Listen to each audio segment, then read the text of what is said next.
యేసయ్యా యేసయ్యా యేసయ్యా. ప్రియమైన దేవుని సంగమా, మీరందరూ క్షేమంగా ఉన్నారు కదా?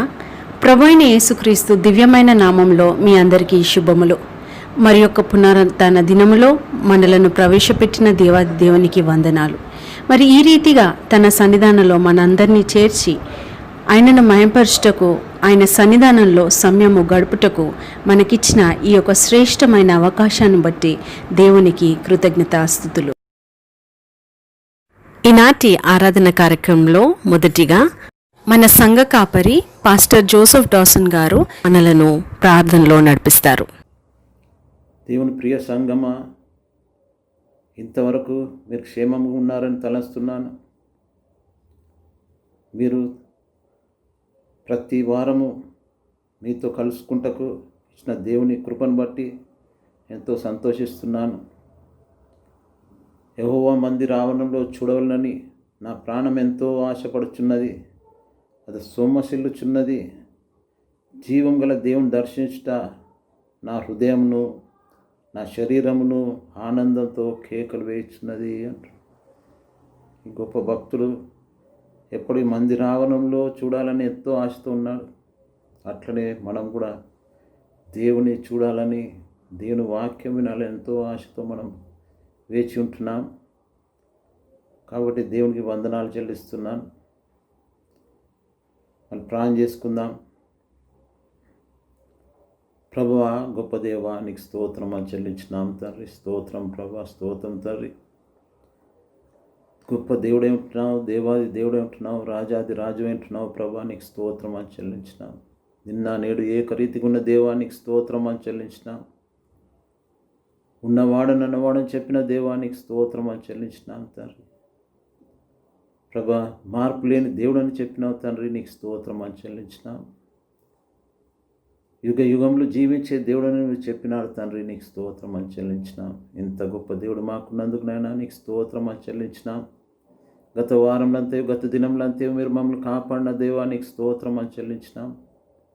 ప్రభా, మరి ఈ పునరుత్థాన దినంలో మరి ఒకసారి నీ సన్నిధిలోకి మేము వచ్చినాం తండ్రి, నీకు స్తోత్రం అని చెల్లించినాం. ప్రభా, నీ సన్నిధిలో మాకు ఈ సమయం గడుపుట ఎంతో భాగ్యం నైనా, ఎంతో సంతోషం నైనా, నీకు స్తోత్రం అని చెల్లించినాం తండ్రి. ప్రభా, గడిచిన వారం అంతే, గత దినంలంతే మీరు చేసిన ప్రతి మేలుని బట్టి నైనా నీకు స్తోత్రం అని చెల్లించినాం.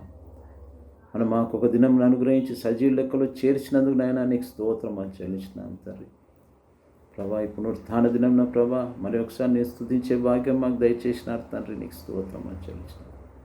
కాబట్టి ప్రభా, చిన్న బిడ్డను, ప్రతి ఒక్క బిడ్డను దీవించినాను, అన్ని విధాల మేలు చేసినాను.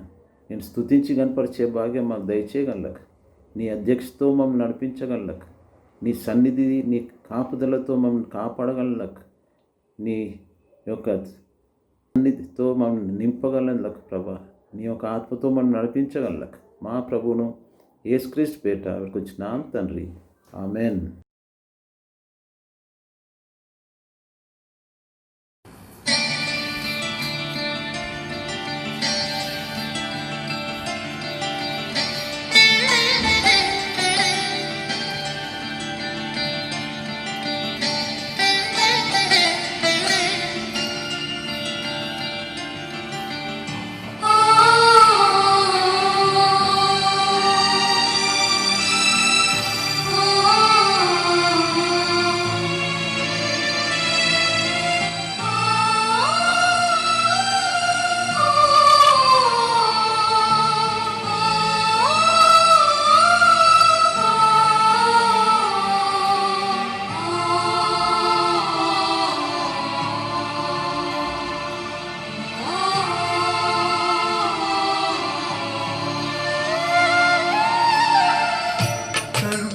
సుందర సద్గుణ శేఖర యేసయ్యా, నిన్ను సీయోనులో చూచెదా, పరవశించి పాడుతూ పరవళ్ళు త్రొక్కెదా.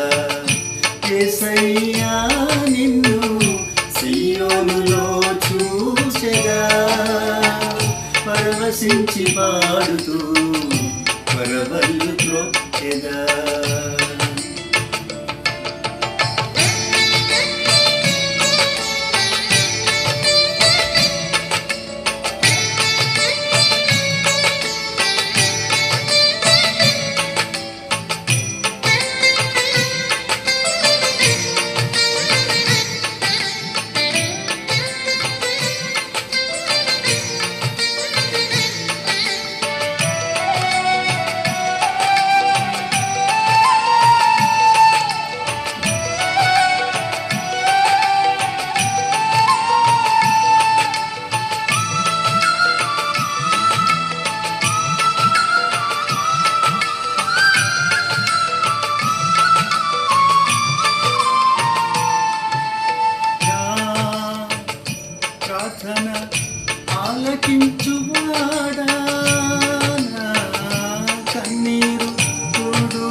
సద్గుణ శేఖర యేసయ్యా నిన్ను సియోనులో చూచెదా పరవశించి పాడుతూ పరవళ్ళు త్రొక్కెదా యేసయ్యా నిన్ను సియోనులో చూచెదా పరవశించి పాడుతూ పరవళ్ళు త్రొక్కెదా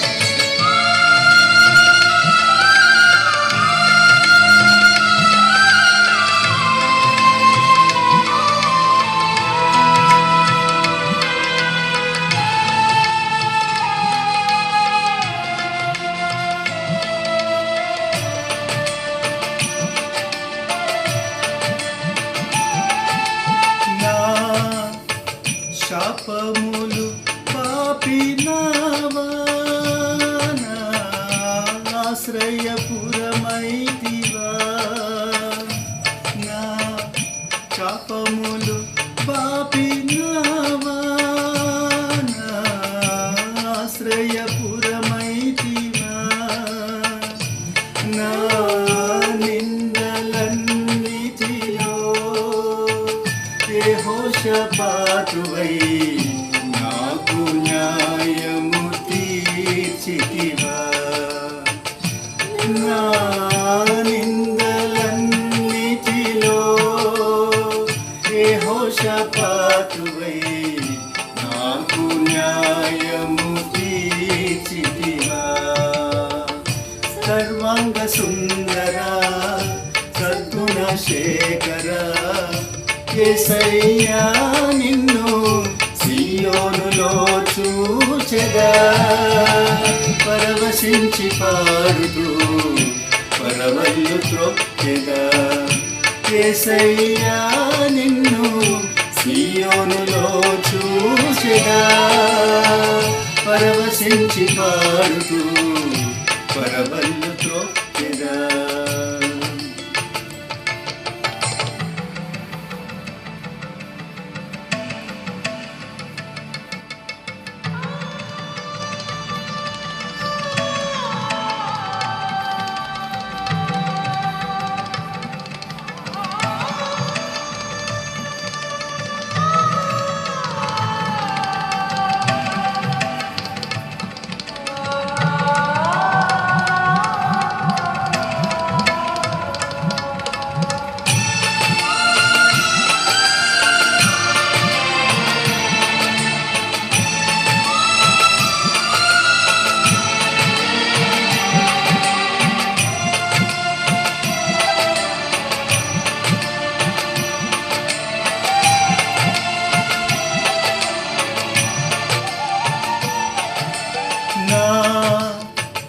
అక్కరలు తీర్చినావా నీ రెక్కల నీడకు చేర్చినావా నా అక్కరలు తీర్చినావా నీ రెక్కల నీడకు చేర్చినావా నా అపజయాలన్నిటిలో యెహోవా నీసివై నాకు జయధ్వజమైతివా నా అపజయాలన్నిటిలో యెహోవా నీసివై నాకు జయధ్వజమైతివా సర్వాంగ సుందర సద్గుణ శేఖర యేసయ్యా నిన్ను సియోనులో చూచెదా పరవశించి పాడుతూ పరవళ్ళు త్రొక్కెదా యేసయ్యా నిన్ను సియోనులో చూచెదా పరవశించి పాడుతూ పరవళ్ళు త్రొక్కెదా పరవశించి పాడుతూ పరవళ్ళు త్రొక్కెదా.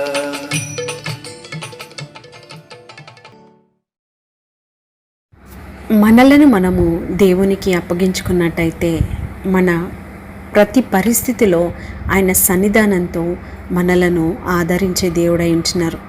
అంధకారములో ఉన్నప్పటికైనా, నిందలు మనల్ని కృంగదీసిన వేళల్లో కానీ, కష్టాల కొలిమిలో మనం ఉన్నప్పుడు, శోకాలు గుండెను చీల్చివేసినప్పుడు ఆయన మనకు తోడుగా ఉండి మనలను పైకి తీసుకొచ్చే దేవుడు అయి ఉంటున్నాడు. మనలను ఆయన నడిపించే దేవుడు. మన శ్రమల్లో మనల్ని నడిపిస్తూ ప్రతి పరిస్థితిలో మనకు తోడుగా ఉండి మనల్ని ఆదరించే దేవుడై ఉంటున్నాడు. మరి ఒక పాట, నడిపిస్తాడు నా దేవుడు శ్రమలోనైనా నన్ను విడువడు, ఈ పాట పాడుతూ ఆయన నుండి మనము ఆదరణ పొందుదాము.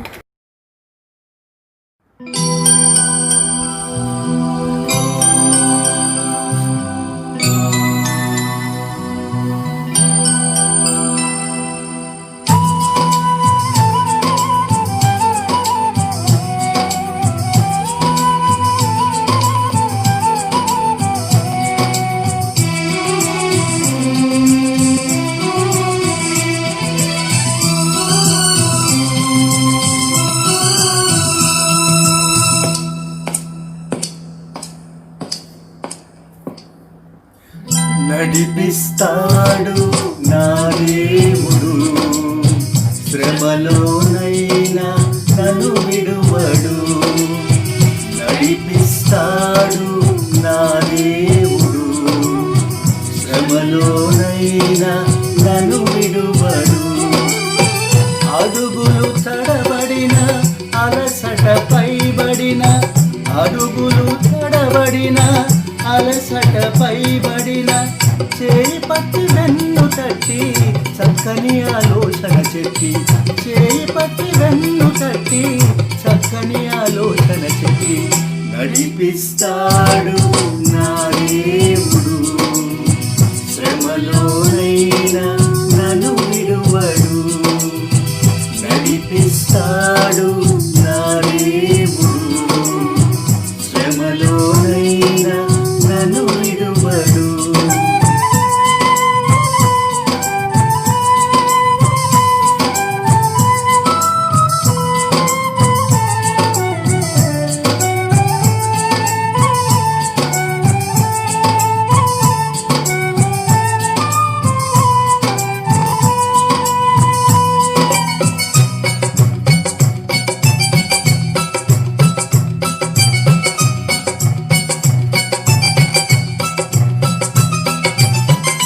అంధకారమే దారి మూసిన, నిందలేనను కృంగదీసిన,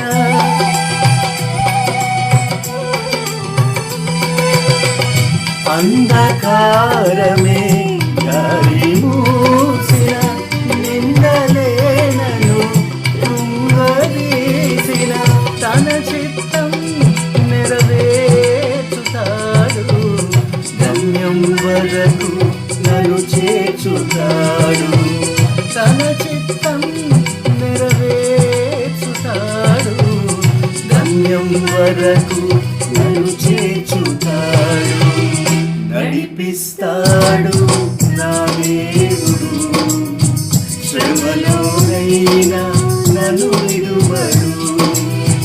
నడిపిస్తాడు నా దేవుడు శ్రమలోనైనా నన్ను విడువడు.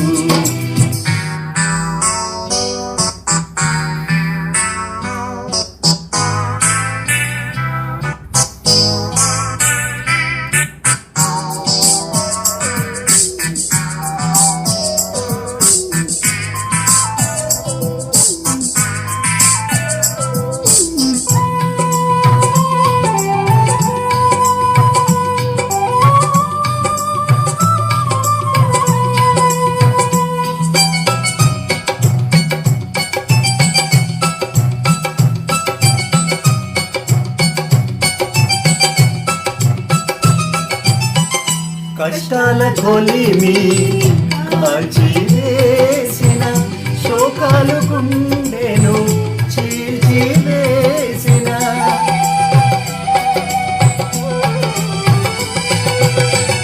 కష్టాల కొలిమి కాల్చివేసిన, శోకాలు గుండెను చీల్చివేసిన, తన చిత్తం నెరవేర్చుతాడు, గమ్యం వరకు నన్ను చేర్చుతాడు, తన చిత్తం నెరవేర్చుతాడు, గమ్యం వరకు నన్ను చేర్చుతాడు, నడిపిస్తాడు నా దేవుడు, శ్రమలోనైనా నన్ను విడువడు, నడిపిస్తాడు నా దేవుడు, శ్రమలోనైనా నన్ను విడువడు.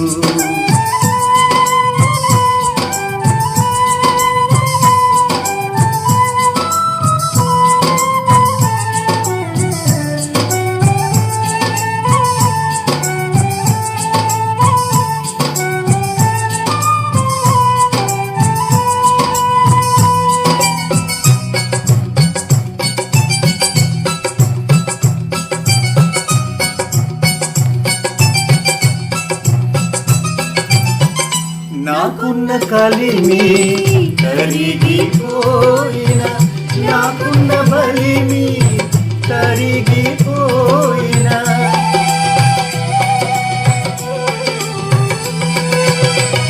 నాకున్న కలిమి కరిగిపోయిన, నాకున్న బలిమి కరిగిపోయిన, తన చిత్తం నెరవేర్చుతాడు, గమ్యం వరకు నన్ను చేర్చుతాడు, తన చిత్తం నెరవేర్చుతాడు, గమ్యం వరకు నన్ను చేర్చుతాడు, నడిపిస్తాడు నా దేవుడు, శ్రమలోనైనా నన్ను విడువడు, నడిపిస్తాడు నా దేవుడు, శ్రమలోనైనా నన్ను విడువడు, అడుగులు తడబడిన, అలసట భయపడిన, అడుగులు తడబడిన, అలసట భయపడిన, చేయి పట్టి వెన్ను తట్టి చక్కని ఆలోచన చెప్పి, చేయి పట్టి వెన్ను తట్టి చక్కని ఆలోచన చెప్పి, నడిపిస్తాడు నా దేవుడు, శ్రమలోనైనా నన్ను విడువడు, నడిపిస్తాడు నా దేవుడు, శ్రమలోనైనా నన్ను విడువడు.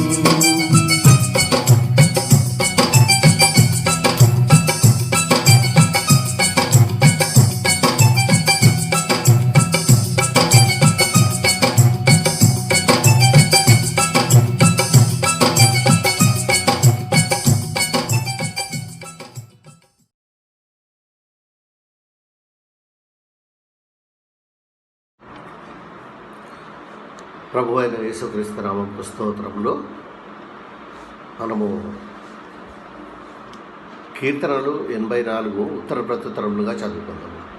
84వ కీర్తన. సైన్యములకు అధిపతి వగు యెహోవా నీ నివాసములు ఎంత రమ్యములు. యెహోవా మందిరావర్ణములను చూడవలెనని నా ప్రాణము ఎంతో ఆశపడుచున్నది, అది సొమ్మసిల్లుచున్నది. జీవము గల దేవుని దర్శించుటకు నా హృదయమును నా శరీరమును ఆనందముతో కేకలు వేయుచున్నవి. సైన్యములకు అధిపతియగు యెహోవా నా రాజా నా దేవా, నీ బలిపీఠమునొద్దనే పిచ్చుకలకు నివాసము దొరికెను, పిల్లలు పెట్టుటకు వాన కోవెలకు గూటి స్థలము దొరికెను. నీ మందిరమునందు నివసించువారు ధన్యులు, వారు నిత్యము నిన్ను స్తుతించుదురు. నీ వలన బలము నొందు మనుషులు ధన్యులు, యాత్ర చేయు మార్గములు వారికి అతి ప్రియములు. వారు బాకాలోయలో పడి వెళ్ళుచు దానిని జలమయముగా చేయుదురు, తొలకరి వాన దానిని దీవెనలతో కప్పును. వారు నానాటికి బలాభివృద్ధి నొందుచు ప్రయాణము చేయుదురు, వారిలో ప్రతివాడు సియోనులో దేవుని సన్నిధిని కనబడును. యెహోవా సైన్యములకధిపతి వగుదేవా, నా ప్రార్థన ఆలకింపుము. యాకోబు దేవా, చెవియొగ్గుము. దేవా, మా కేడెమా దృష్టించుము. నీవు అభిషేకించిన వాని ముఖమును లక్షింపము. నీ ఆవరణంలో ఒక దినము గడుపుట 1000 దినముల కంటే శ్రేష్టము. భక్తిహీనుల గుడారములలో నివసించుట కంటే నా దేవుని మందిర ద్వారమునొద్ద నుండుట నాకిష్టము. దేవుడైన యెహోవా సూర్యుడును కేడమునై ఉన్నాడు. యెహోవా కృపయు ఘనతయు అనుగ్రహించును. యథార్థముగా ప్రవర్తించు వారికి ఆయన ఏ మేలును చేయక మానను. 12వ వచనము అందరం కలిసి చదువుకుందాం. సైన్యములకు అధిపతి వగు యెహోవా, నీ యందు నమ్మికించువారు ధన్యులు. రెండవ పాఠ్య భాగముగా పరమగీతములు 6వ అధ్యాయము 11వ వచనము. పరమగీతములు 6వ అధ్యాయము 11వ వచనము. లోయలోని చెట్లు ఎట్లున్నవో చూచుటకు, ద్రాక్షావల్లులు చిగుర్చెనో లేదో, దాడిమ వృక్షములు పూత పట్టెనో లేదో చూచుటకు నేను అక్షోట వృక్షోద్యానమునకు వెళ్ళితిని. చదవబడిన వాక్యంలో దేవుడు మన ఆత్మీయ మేలు నిమిత్తము ఆశీర్వదించుగాక. ఆమేన్.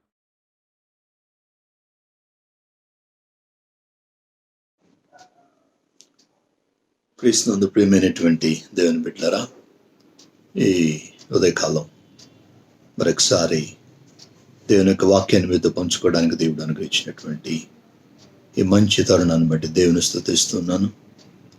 మరి ప్రియులు పెద్దలు పాసుదాసన్ గారికి వాక్యం అందించడానికి మరొకసారి నన్ను ఆహ్వానించిన దాన్ని బట్టి వారికి నా హృదయపూర్వక కృతజ్ఞతలు తెలియజేస్తున్నాను.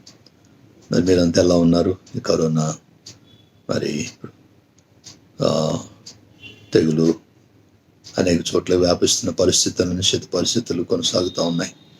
కానీ దేవుడు తన కృపను మనకు చూపిస్తూ ఉన్నాడు. తన యొక్క రక్త ప్రోక్షణలో మనలందరినీ కూడా ఆయన కాపాడుతూ ఉన్నాడు. అందరిని బట్టి మనం దేవుని స్తుతిస్తూ ఉన్నాం.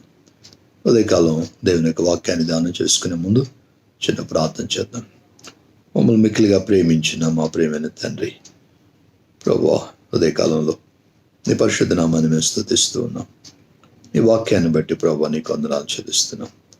మేము ఉన్నటువంటి అనిశ్చిత పరిస్థితులలో తండ్రి, ప్రతికూలతల మధ్యలో ప్రభువా, జనములను చీకటి కమ్ముతున్న పరిస్థితులలో నీవు తండ్రి వెలుగుగా మాకు ఉంటూ మమ్మల్ని వెలుగులో నడిపిస్తున్నందుకు నీకు వందనాలు. మా పాదాలకి దీపముగా, మా త్రోవకు వెలుగుగా ప్రభువా నీ వాక్యాన్ని మాకు దయచేసినందుకు స్తోత్రం చెల్లిస్తున్నాం. ఈ ఉదయకాలాన ప్రభువా అటు నీ వాక్యాన్ని మరొకసారి మేము చూచి ఆ వాక్యం ద్వారా తండ్రి అవసరమైన బలాన్ని, శక్తిని పొందుకొని ఆశపడుతుండగా పరిశుద్ధాత్మ తండ్రి నడిపింపు దయచేయండి. ప్రతి ఒక్కరి హృదయాన్ని నువ్వు సిద్ధం చేయండి ప్రభువా. సిద్ధపరిచేవారు నమ్మొచ్చున్నాం ప్రభువా. మరి వాక్యం వినటానికి వేగిరపడే వారు ఉండటానికి మా అందరిలో కూడా తృష్ణను పుట్టించమని ప్రార్థన చేస్తున్నాం. వాక్యం అందించబోతుండగా మరి దీన్ని నన్ను తండ్రి బలపరచండి. నాలో నీకు ఆయాసకరమైన ఉంటే మన్నించండి ప్రభువా. నీ సెలవు చాటును మరుగుపరచుతండి. నాతో మాతో మాట్లాడి తండ్రి నీకు మహిమ, మాకు మా ఆత్మలకు మేలును దయచేయమని ప్రార్థన చేస్తూ సమస్తాన్ని నీ కృపకు అప్పచెప్పుకుంటూ నీ నడిపింపుకు మమ్మల్ని అప్పచెప్పుకుంటూ మా ప్రభు రక్షకుడు యేసుక్రీస్తు నామమున మిక్కిలిగా వేడుకొంచున్నాం తండ్రి. ఆమేన్. ప్రియమైన దేవుని బిడ్డలారా, ఉదయకాలంలో మరి మన యొక్క జీవితం అనేక విధాలుగా కొనసాగుతుంటుంది. రకరకాల పరిస్థితులు గుండా మనం ప్రయాణం చేస్తూ ఉంటాం. ప్రతి పరిస్థితికి తగినటువంటి మాటలను దేవుడు తన యొక్క వాక్యంలో పొందుపరిచాడు. మరి ఎటువంటి పరిస్థితి అయినప్పటికీ కూడా ఆ పరిస్థితుల్లో దేవుని వాక్యం మనతో మాట్లాడేది ఉంటుంది. జీవితంలో ఒక్కొక్కసారి ఒక్కొక్క అనుభవం గుండా మనం ప్రయాణం చేస్తూ ఉంటాం. మరి ఆ ప్రయాణంలో వెళ్తూ ఉండగా దేవుడు మనతో ఉండి, మనలో ఉండి, మన పక్షాన మరి ఆయన రాజ్యం ఆడుతూ అనేకమైన కీడు నుంచి తప్పించి నడిపించి దేవుడు ఉన్నాడు. అయినప్పటికీ రకరకాల అనుభవాలు మనం చూస్తాం మన జీవితంలో. ఉదయకాలంలో మరి అటు కొన్ని అనుభవాలని మనం జ్ఞాపకం చేసుకుంటూ మరి ప్రస్తుతం మనం ఉన్నటువంటి పరిస్థితి ఎలా ఉందో జ్ఞాపకం చేసుకొని, ఆలోచన చేసుకొని, పరీక్షించుకొని, సరిదిద్దుకొని దేవుని యొక్క మార్గం వెళ్ళే కృప కొరకు దేవుని తట్టు మనం చూద్దాం. మరి బైబిల్స్ ఉన్నట్లయితే పరమగీతము గ్రంథము 6వ అధ్యాయము 11వ వచనం చూడవలసిందిగా మనం చేస్తున్నాను. సామెతలు గ్రంథం తర్వాత ఉంటుంది, ప్రసంగి వస్తుంది, ప్రసంగి తర్వాత పరమగీతం. పరమగీతము 6వ అధ్యాయం 11వ వచనం. లోయలోని చెట్లు ఎట్లున్నవో చూచుటకు, ద్రాక్షవల్లులు చిగిర్చనో లేదో, దాడిమ వృక్షములు పూతపట్టెనో లేదో చూచుటకు నేను అక్షోట వృక్షోద్యానమునకు వెళ్ళి తిని. ఇక్కడ ప్రియుడు తన యొక్క ప్రియురాలి కోసము మరి రాసినటువంటి మాటలు ఆమెను వెతుకుతూ వెళుతున్నట్లుగా పరమగీతాల్లో మనం చూస్తున్నాం. దీన్ని ఆత్మీయంగా మనం అన్వయించుకున్నట్లయితే మరి ప్రభువైన యేసుక్రీస్తు మన యొక్క ప్రియుడైన వాడు. ఆయన మన యొక్క ప్రభువు, రాజు. ఆయన కొరకు పెళ్లి కుమార్తెగా మనం సిద్ధపడతా ఉన్నాం. మరి ఆయన మనల్ని చూచేటువంటి వాడు. యెహోవా యొక్క కన్నులు లోకమందంతటా సంచారం చేస్తూ ఉన్నాయి.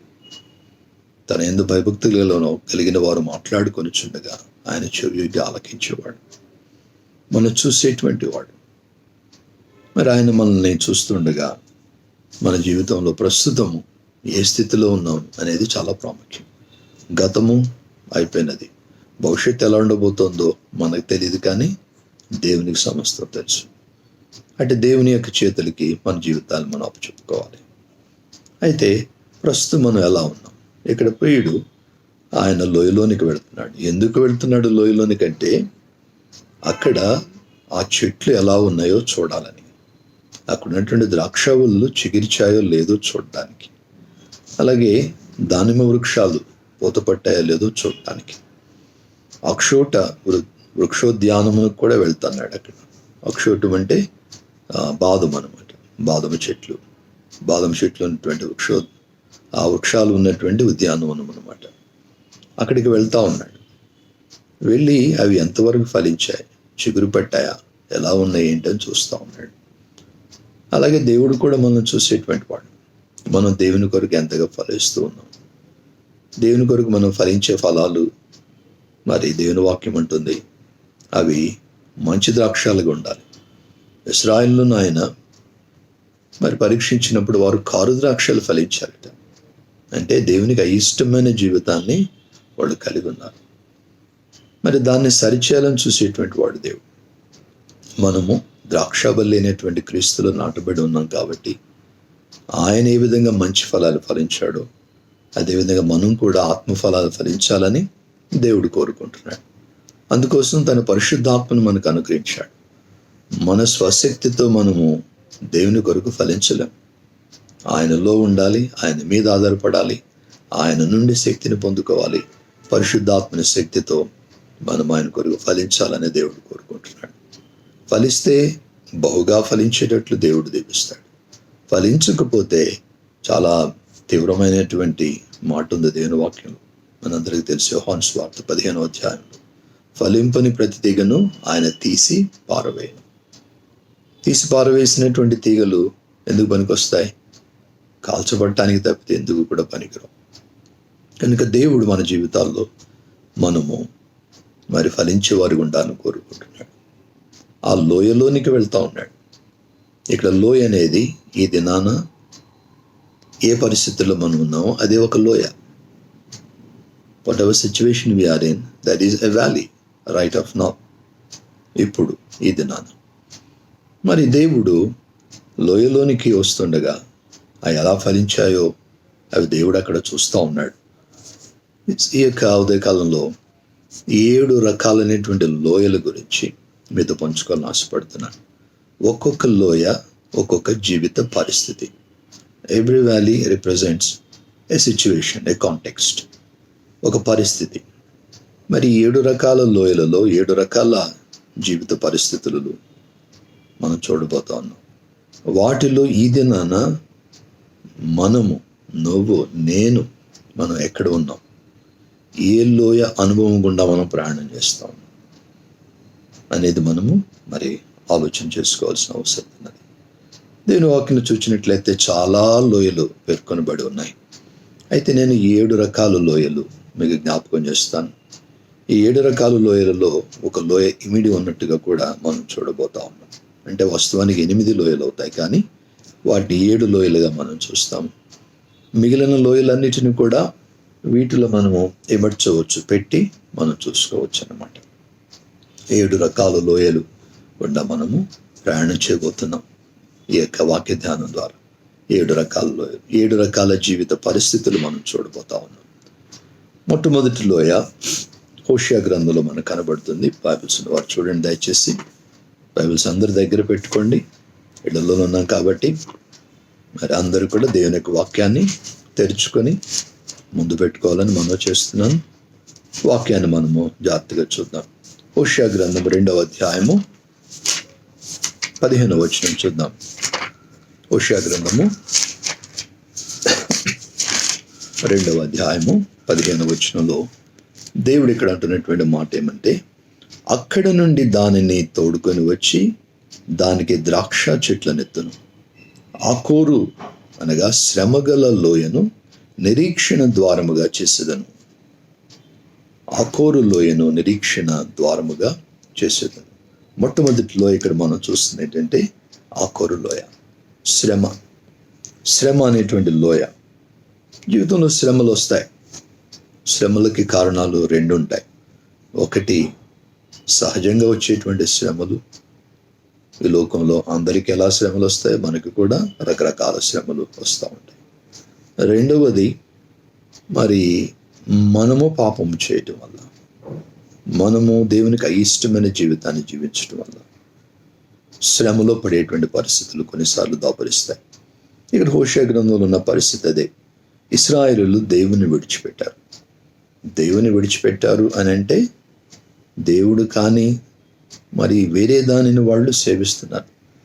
దాన్ని దేవుడు చాలా భయంకరమైన పాపముగా వర్ణించాడు. అతని నిబంధనలు మనం చూసినట్లయితే ఆయన విడిచిపెట్టి ఇతర దేవతలను మరి పూజించినట్లయితే దాని దేవుడు ఏమన్నాడంటే ఆత్మీయ వ్యభిచారం అన్నాడు. చాలా భయంకరమైనటువంటి మాట, ఆత్మీయ వ్యభిచారం. ఇక్కడ ఇశ్రాయేలు అదే పరిస్థితులు ఉన్నారు. దేవుని విడిచిపెట్టి వారు ఆత్మ సంబంధమైన వ్యభిచారం అంటే లోకముతో కలిసిపోయారు. చుట్టూ ఉన్న జనుల దేవతలు వాళ్ళ సాంప్రదాయాల్లో కలిసిపోయినప్పుడు దేవుడు వారిని హెచ్చరించాడు, రకరకాలుగా హెచ్చరించాడు. హోషేయనైతే దేవుడు చాలా మరి కఠినమైన పరీక్ష గుండా ప్రయాణింపజేస్తాడు. హోషేయని దేవుడు ఏమంటాడంటే మొదటి అధ్యాయము 2వ వచనంలో, మొదట యెహోవా హోషేయ ద్వారా ఈ మాట సెలవించెను, జనులు యెహోవాను విసర్జించి బహుగా వ్యభిచరించున్నారు గనుక నీవు పోయి వ్యభిచారము చేయి స్త్రీని పెండ్లాడి వ్యభిచారం వల్ల పుట్టిన పిల్లలను తీసుకొనుము అని ఆయన హోషేయకు ఆజ్ఞ ఇచ్చాడు. ఇది చాలా కఠినమైనటువంటి వాక్య భాగం, మీద అర్థం చేసుకోవడం కష్టం. వ్యభిచారం అనేది భయంకరమైన పాపం. దాన్ని దేవుడే మాత్రం కూడా సహించేవాడు కాదు. కానీ ప్రవక్త దేవుడు వ్యభిచారిని పెళ్ళాలమంటున్నాడు ఏంటి అని చూసినట్లయితే మరి రకరకాల అభిప్రాయాలు బైబిల్ పండితులు చెప్తారు.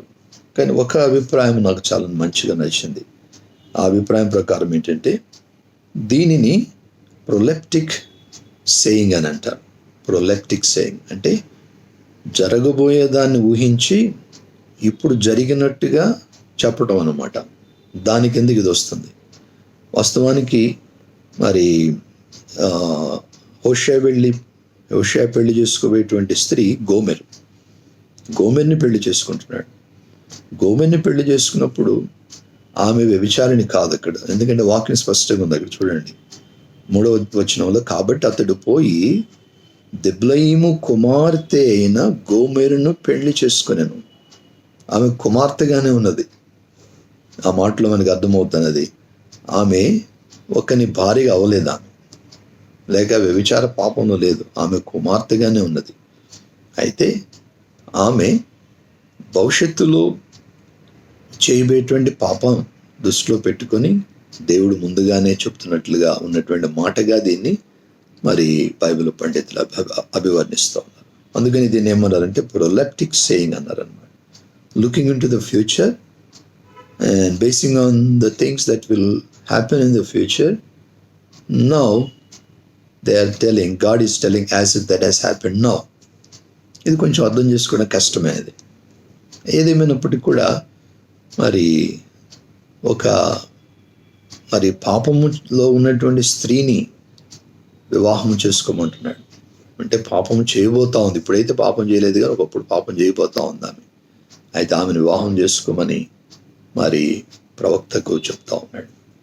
చేసుకున్న తర్వాత మరి వారితో ఏ విధంగా వ్యవహరిస్తున్నాడో దేవుడు తెలియజేస్తున్నాడు. ఇప్పుడు నా ప్రజలైనటువంటి ఇశ్రాయేలు కూడా పాపం చేసిన స్థితిలో ఉన్నారు, ఆత్మీయ పాపం. అందును బట్టి నేను వారిని శిక్షిస్తాను, వారిని కఠినంగా శిక్షిస్తాను. శిక్షించిన తరువాత దేవుడు ఏమంటున్నాడు, పిమ్మట 2వ అధ్యాయము 14వ వచనంలో, పిమ్మట దానిని ఆకర్షించి అరణ్యములోనికి కొనిపోయి అక్కడ దానితో ప్రేమగా మాట్లాడుతున్నాను. అక్కడి నుండి తీసుకొని వచ్చి దాని ద్రాక్ష చెట్లెత్తును దానికి అఖోరు శ్రమగల లోయను నిరీక్షణ ద్వారముగా చేసేదను. ఈ యొక్క ఉదయకాలంలో మరి మనము వ్యక్తిగతంగా ఆలోచన చేసుకుంటే మన కుటుంబం, నీ కుటుంబం, నువ్వు నా పరిస్థితులు, ఒకవేళ ఏదైనా శ్రమలో ఉన్నావేమో, ఆ శ్రమలో దేవుడు ఏమంటున్నాడంటే నీకు నిరీక్షణ కలిగిస్తాను. ఆ శ్రమ అది కారణం ఏదేమైనప్పటికీ, మనం చేసిన తప్పు వల్ల కానివ్వండి, లేకపోతే సహజంగా వచ్చేటువంటి లోకలకు వచ్చినట్లుగా వచ్చే శ్రమ కానివ్వండి, అది ఏదైనప్పటికీ మనము దేవుని తట్టు మనం చూచినప్పుడు, దేవా నేను ఈ శ్రమలో ఉన్నాను కాబట్టి ఈ శ్రమలోంచి నన్ను బయటికి తీసుకురా నాయన, ఈ శ్రమకు కారణమైన నా పాపమును క్షమించు, నా కుటుంబ పాపం క్షమించమని ప్రభుని మనం అడగాలి. మరి లోకమంతా కూడా ఒక రకమైనటువంటి శ్రమ గుండా ప్రయాణం చేస్తూ ఉన్నది. లోకమంతటిని మరి ప్రభావితం చేసినటువంటి, లోకమంతటిని మొత్తినటువంటి మరి తెగులు కరోనా వైరస్ అని. ఇటువంటి పరిస్థితి ఎప్పుడు లేదు ప్రపంచంలో ఇంతకు ముందు. ఏదన్నా తెగులు వస్తే ఏదో ఒక ప్రాంతంలో, ఒక దేశంలో, ఏదో ఒక చోట రావడం గురించి మనం ఎప్పటివరకు విన్నాం. ప్రపంచవ్యాప్తంగా ఒక తెగులు రావడం, దాదాపు అన్ని దేశాల్లో అన్ని చోట్ల గొప్ప తేడా అనేది లేకుండా తెగులు రావడం అనేది ఇదే మనం మొదటిసారి బహుశా చూస్తా ఉన్నాం. మరి ఇటువంటి పరిస్థితి వచ్చినప్పటికి కూడా ఈ పరిస్థితులలో ఇది ఎలాంటిదంటే ఆకోరు లోయలో ప్రయాణం చేస్తుంది లోకమంతా. మనం కూడా వారితో పాటు ఉన్నాం. ఈ పరిస్థితులలో దేవుడు నిరీక్షణ ఇవ్వడానికి ఇష్టపడతా ఉన్నాడు. అనుదినము, అనుక్షణము తన యొక్క కృప చేత మన బలపరిచి దేవుడు ముందుకు నడిపించాలని ఆశపడుతున్నాడు. ఎప్పుడైతే దేవుని నుంచి మనం నిరీక్షణ పొందుకుంటామో అప్పుడు దేవునిలో మనం బలాన్ని పొందుకుంటాం. దేవునితో తిరిగి కోల్పోయిన సంబంధము మరలా నెలకొల్పబడుతుందని మనం జ్ఞాపకం చేసుకోవాల్సిన అవసరం ఉంది. 2వ లోయ ఉన్నది, అది ద్వితీయోపదేశ కాండంలో 34వ అధ్యాయం. ద్వితీయోపదేశ కాండము 34వ అధ్యాయము 3వ వచనం చూద్దాం. ద్వితీయోపదేశ కాండం 34వ అధ్యాయము 3వ వచనం. ఇక్కడ దేవుడు మోషేతో మాట్లాడుతున్నాడు. మోషేతో మాట్లాడి ఆ ఇశ్రాయేలుకి ఇవ్వబోతున్నటువంటి దేవుడు వాగ్దాత దేశమును ఆయన చూపిస్తూ అక్కడ దేవుడు చెప్తున్నాడు 3వ వచనం, సోయరు వరకు ఈత చెట్లు గల ఎరుకో లోయ చుట్టూ మైదానమును అతనికి చూపించాను. సోయరు వరకు ఈత చెట్లు గల ఎరుకో లోయ. ఎరుకో లోయ ప్రాంతం అంతా కూడా చాలా ఫలవంతమైన ప్రాంతం. విశాల దేశము, కొండలు, మెట్టలు ఎక్కువ ఉన్న ప్రాంతము. కానీ ఎక్కడైతే మైదాన ప్రాంతాలు ఉన్నాయో, లోయలు ఉన్నాయో, అక్కడ సర్వసమృద్ధి, పచ్చదనము, పంటలు, నీళ్లు అన్నీ కూడా అక్కడ ఉంటాయన్నమాట. అటువంటి ప్రదేశంలో ఉన్నటువంటి మరి పట్టణము, ఒకానొక పురాతనమైన పట్టణము ఎరుకో పట్టణం. కానీ ఎరుకో పట్టణము, ఎరుకో లోయను గురించి మనం చూసినట్లయితే దేవుని వాక్యంలో యెహోషువ గ్రంథంలోకి వచ్చేసరికి ఆ ఎరుకోలో ఉన్నది అంతా కూడా శపితమైనదిగా ఉంది. యెహోషువ గ్రంథం చూడండి. యెహోషువ గ్రంథం 7వ అధ్యాయము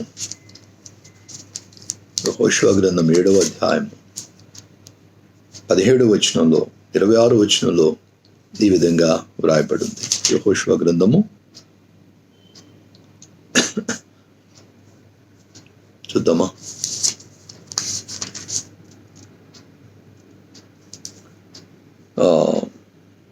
6వ అధ్యాయం, క్షమించాలి, 6వ అధ్యాయం 17వ వచనంలో దీని గురించి ఎరుకో పట్టణం గురించి దేవుడు మాట్లాడితే అక్కడ ఏమంటున్నాడంటే 16వ వచనంలో, తర్వాత 17వ వచనం, 7వ మారు యాజకులు బూరలు వదగా యెహోషువ జనులకు ఇలాగ ఆజ్ఞ ఇచ్చాను, కేకలు వేయుడి, యెహోవా ఈ పట్టణమును మీకు అప్పగించుచున్నాడు.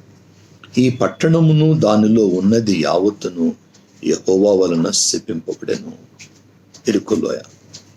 ఎరుకోలోయ చాలా అభివృద్ధి చెందినటువంటి పట్టణం, శత్రు దుర్భేద్యమైన పట్టణం, విశాలమైనటువంటి గోడలు కలిగిన పట్టణం. మరి మానవ శక్తితో ఆ దినాలలో ఉన్నటువంటి యుద్ధ తంత్రాలతో దేనితో కూడా ఎరుకోను జయించడం అసాధ్యం అన్నమాట. అసాధ్యం.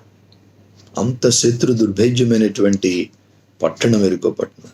దాన్ని బట్టి మనం ఆలోచించాలి, ఎరుకో పట్టణం ఎంతగా అడ్వాన్స్డ్ సిటీ మనం జ్ఞాపకం చేసుకోవాలి. చాలా అడ్వాన్స్డ్ సిటీ. అయితే విచారం ఏంటంటే అది శపితమైనటువంటిది, శపితమైన పట్టణంగా ఉన్నది. అందుకని దేవుని యొక్క ఉగ్రత పట్టణం మీదకి వస్తూ ఉంది. అది మానవ రీత్యా ఆ దినాల్లో ఉన్నటువంటి యుద్ధ తంత్రాలతో, యుద్ధ నీతితో గెలవగలిగిన పట్టణం కాదు అది. అందుకని దేవుడు సూపర్ న్యాచురల్ విధానంలో, సహజతీతమైన రీతిలో ఇశ్రాయేలుకు విజయాన్నిస్తున్నాడు. కేవలము యాజకులు, ఇశ్రాయేలీలు వీరందరూ కలిసి దేవుని స్తుతిస్తూ ఆ పట్టణం చుట్టూ తిరుగుతున్నది చేత 7 దినాలు తిరిగి, ఆ కథ అంతా మనకు తెలుసు. 7వ దినం 7 సార్లు తిరిగి ఆ బూరలు ఊదినప్పుడు దేవుని స్తుతి వలన ఉత్పన్నమైనటువంటి ఆ మహాశక్తి ఎరుకో గోడలను కూల్చివేస్తాం.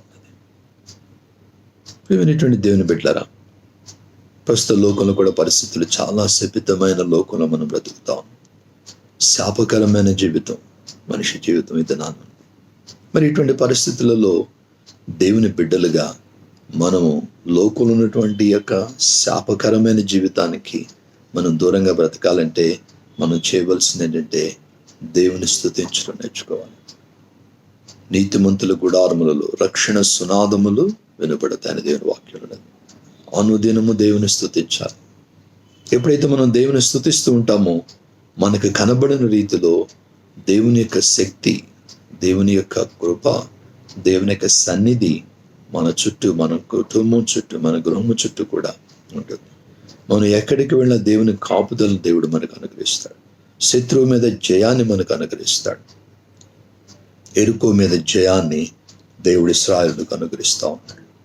కనుక ఎరుకో లోయ దేని గుర్తు ఏంటంటే శాపానికి గుర్తు అనమాట. శాపానికి గుర్తు. దేవుని బిడ్డలుగా మనం శాపకరమైన జీవితం ఉండడం దేవునికి ఇష్టం లేదు.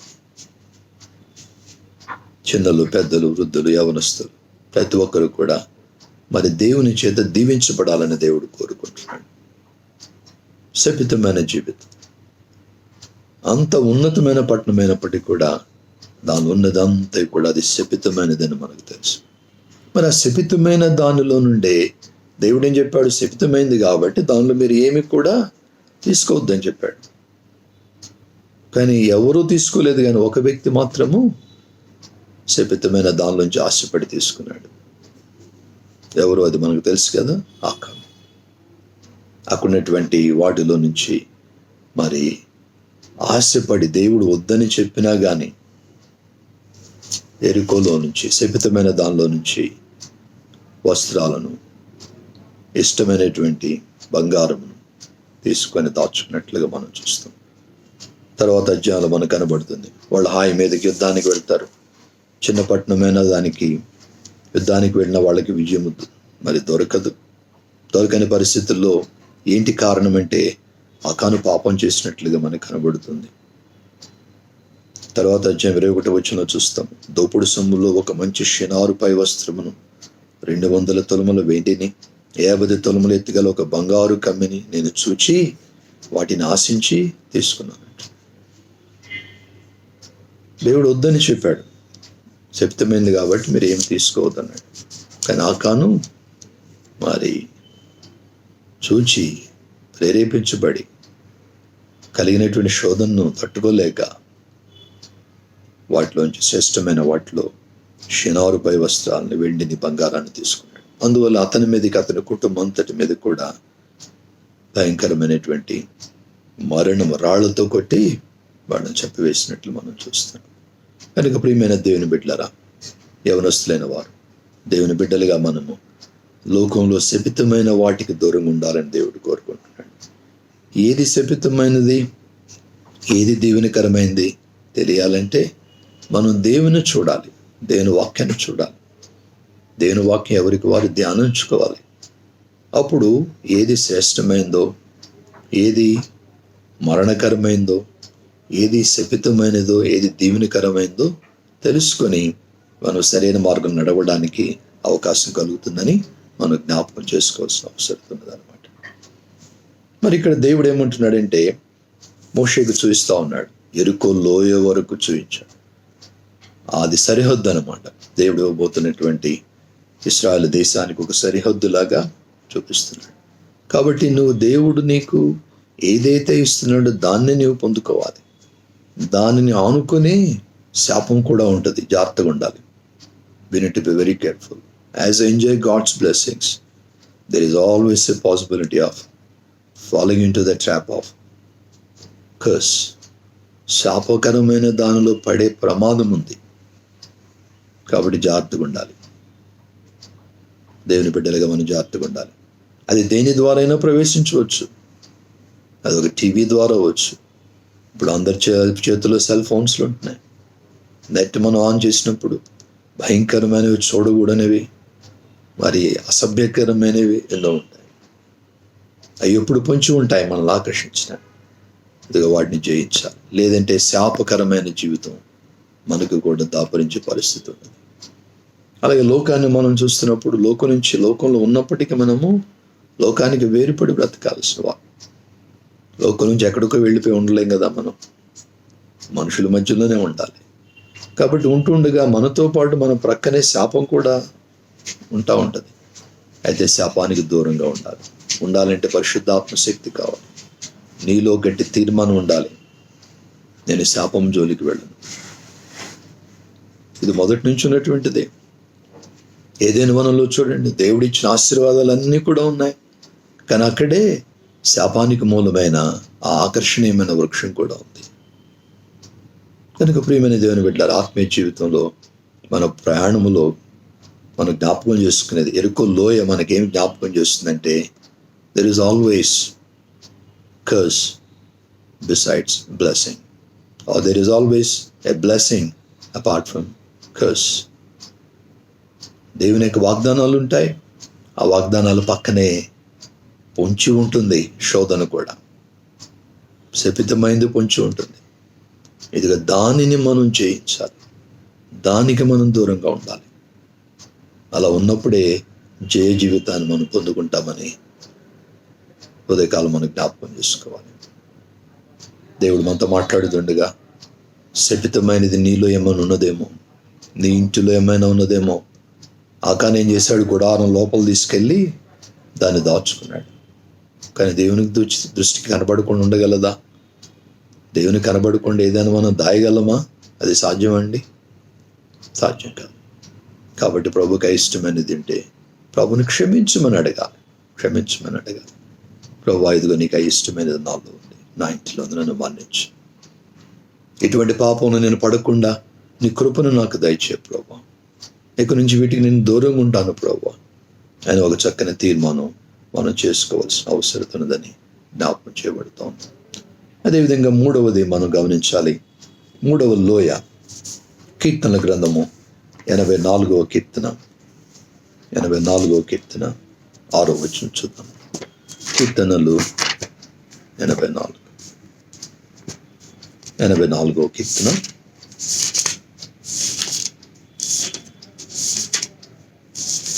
6వ వచనం.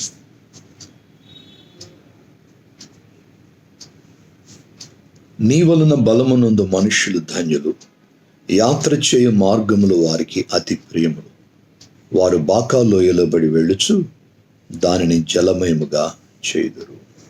ఇక్కడ బాకా లోయ మనం చూస్తాం. బాకాలోయలో బడి వెళ్ళొచ్చు దాన్ని జలమయముగా చేస్తారని దేవుని యొక్క వాక్యంలో రాయి. ఎవరు ఈ లోయ గుండా ప్రయాణం చేస్తున్నారని ఉందండి ఇక్కడ. ఎవరి మనుషులు? 5వ వచనం, నీ వలన బలమునందు మనుష్యులు ధన్యులు, యాత్ర చేయ మార్గములు వారికి అతి ప్రేమ. ఈ లోకంలో మన జీవితము మరి ఒక యాత్ర లాంటిది. యాత్ర చేస్తూ ఉండగా, యాత్రలో జీవిత యాత్రలో మనం ముందు కొనసాగుతూ ఉండగా మరి మనం బాకా లోయలో గుండా వెళ్ళే పరిస్థితులు వస్తాయి. బాకా అనేటువంటి మాటకు అర్థం ఏంటంటే దుఃఖము, వీపింగ్. అనేక సార్లు దుఃఖకరమైన పరిస్థితులు వస్తాయి. కానీ ఆ దుఃఖము మనల్ని మరి దుఃఖముతోనే ముగియకూడదు మన జీవితం. We cannot stop, just keep weeping. జరిగిన దానికి దుఃఖపడుతూ సమయాన్ని మనం ఇక వ్యర్థపుచ్చలేం.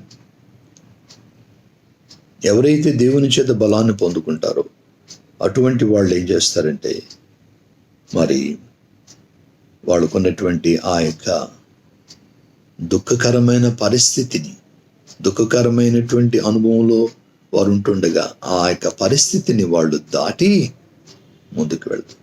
ఆ బాకాలోయలో పడి వెళుతూ దాన్ని జలమయముగా చేస్తారు. జలమయం అంటే ఇక్కడ ఆశీర్వాదాలకు సూచన, దేవుని నుండి వచ్చే ఆశీర్వాదాలకు సూచన.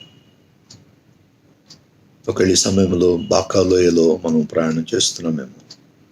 ఈ బాకాలోయ ఎలా మారాలంటే బెరాకాగా మారాలి. అందుకే నేను మొదట్లో అన్నాను, 7 రకాల లోయలు చూడబోతున్నాం. దానిలో ఒక లోయ నిర్లిప్తమైంది, దాగి ఉన్నదని చెప్పాను. అదేంటంటే మరి బెరాకా లోయ. బెరాక్ అనేటువంటి మాటకు అర్థం ఏంటంటే స్తుతి. దుఃఖానికి ఆపోజిట్, పూర్తిగా ఆపోజిట్. బాకా లోయకు పూర్తిగా ఆపోజిట్ అయినటువంటిది బెరాకా లోయ అనమాట.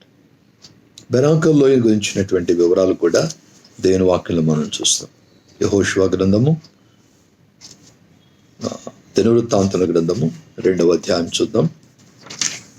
2వ దినవృత్తాంతములు 20వ అధ్యాయము 26వ వచనం చదువుకుందాం. 2వ దినవృత్తాంతముల గ్రంథము 20వ అధ్యాయము 26వ వచనం. 4వ దినమున వారు బెరాకా లోయలో కూడిరి.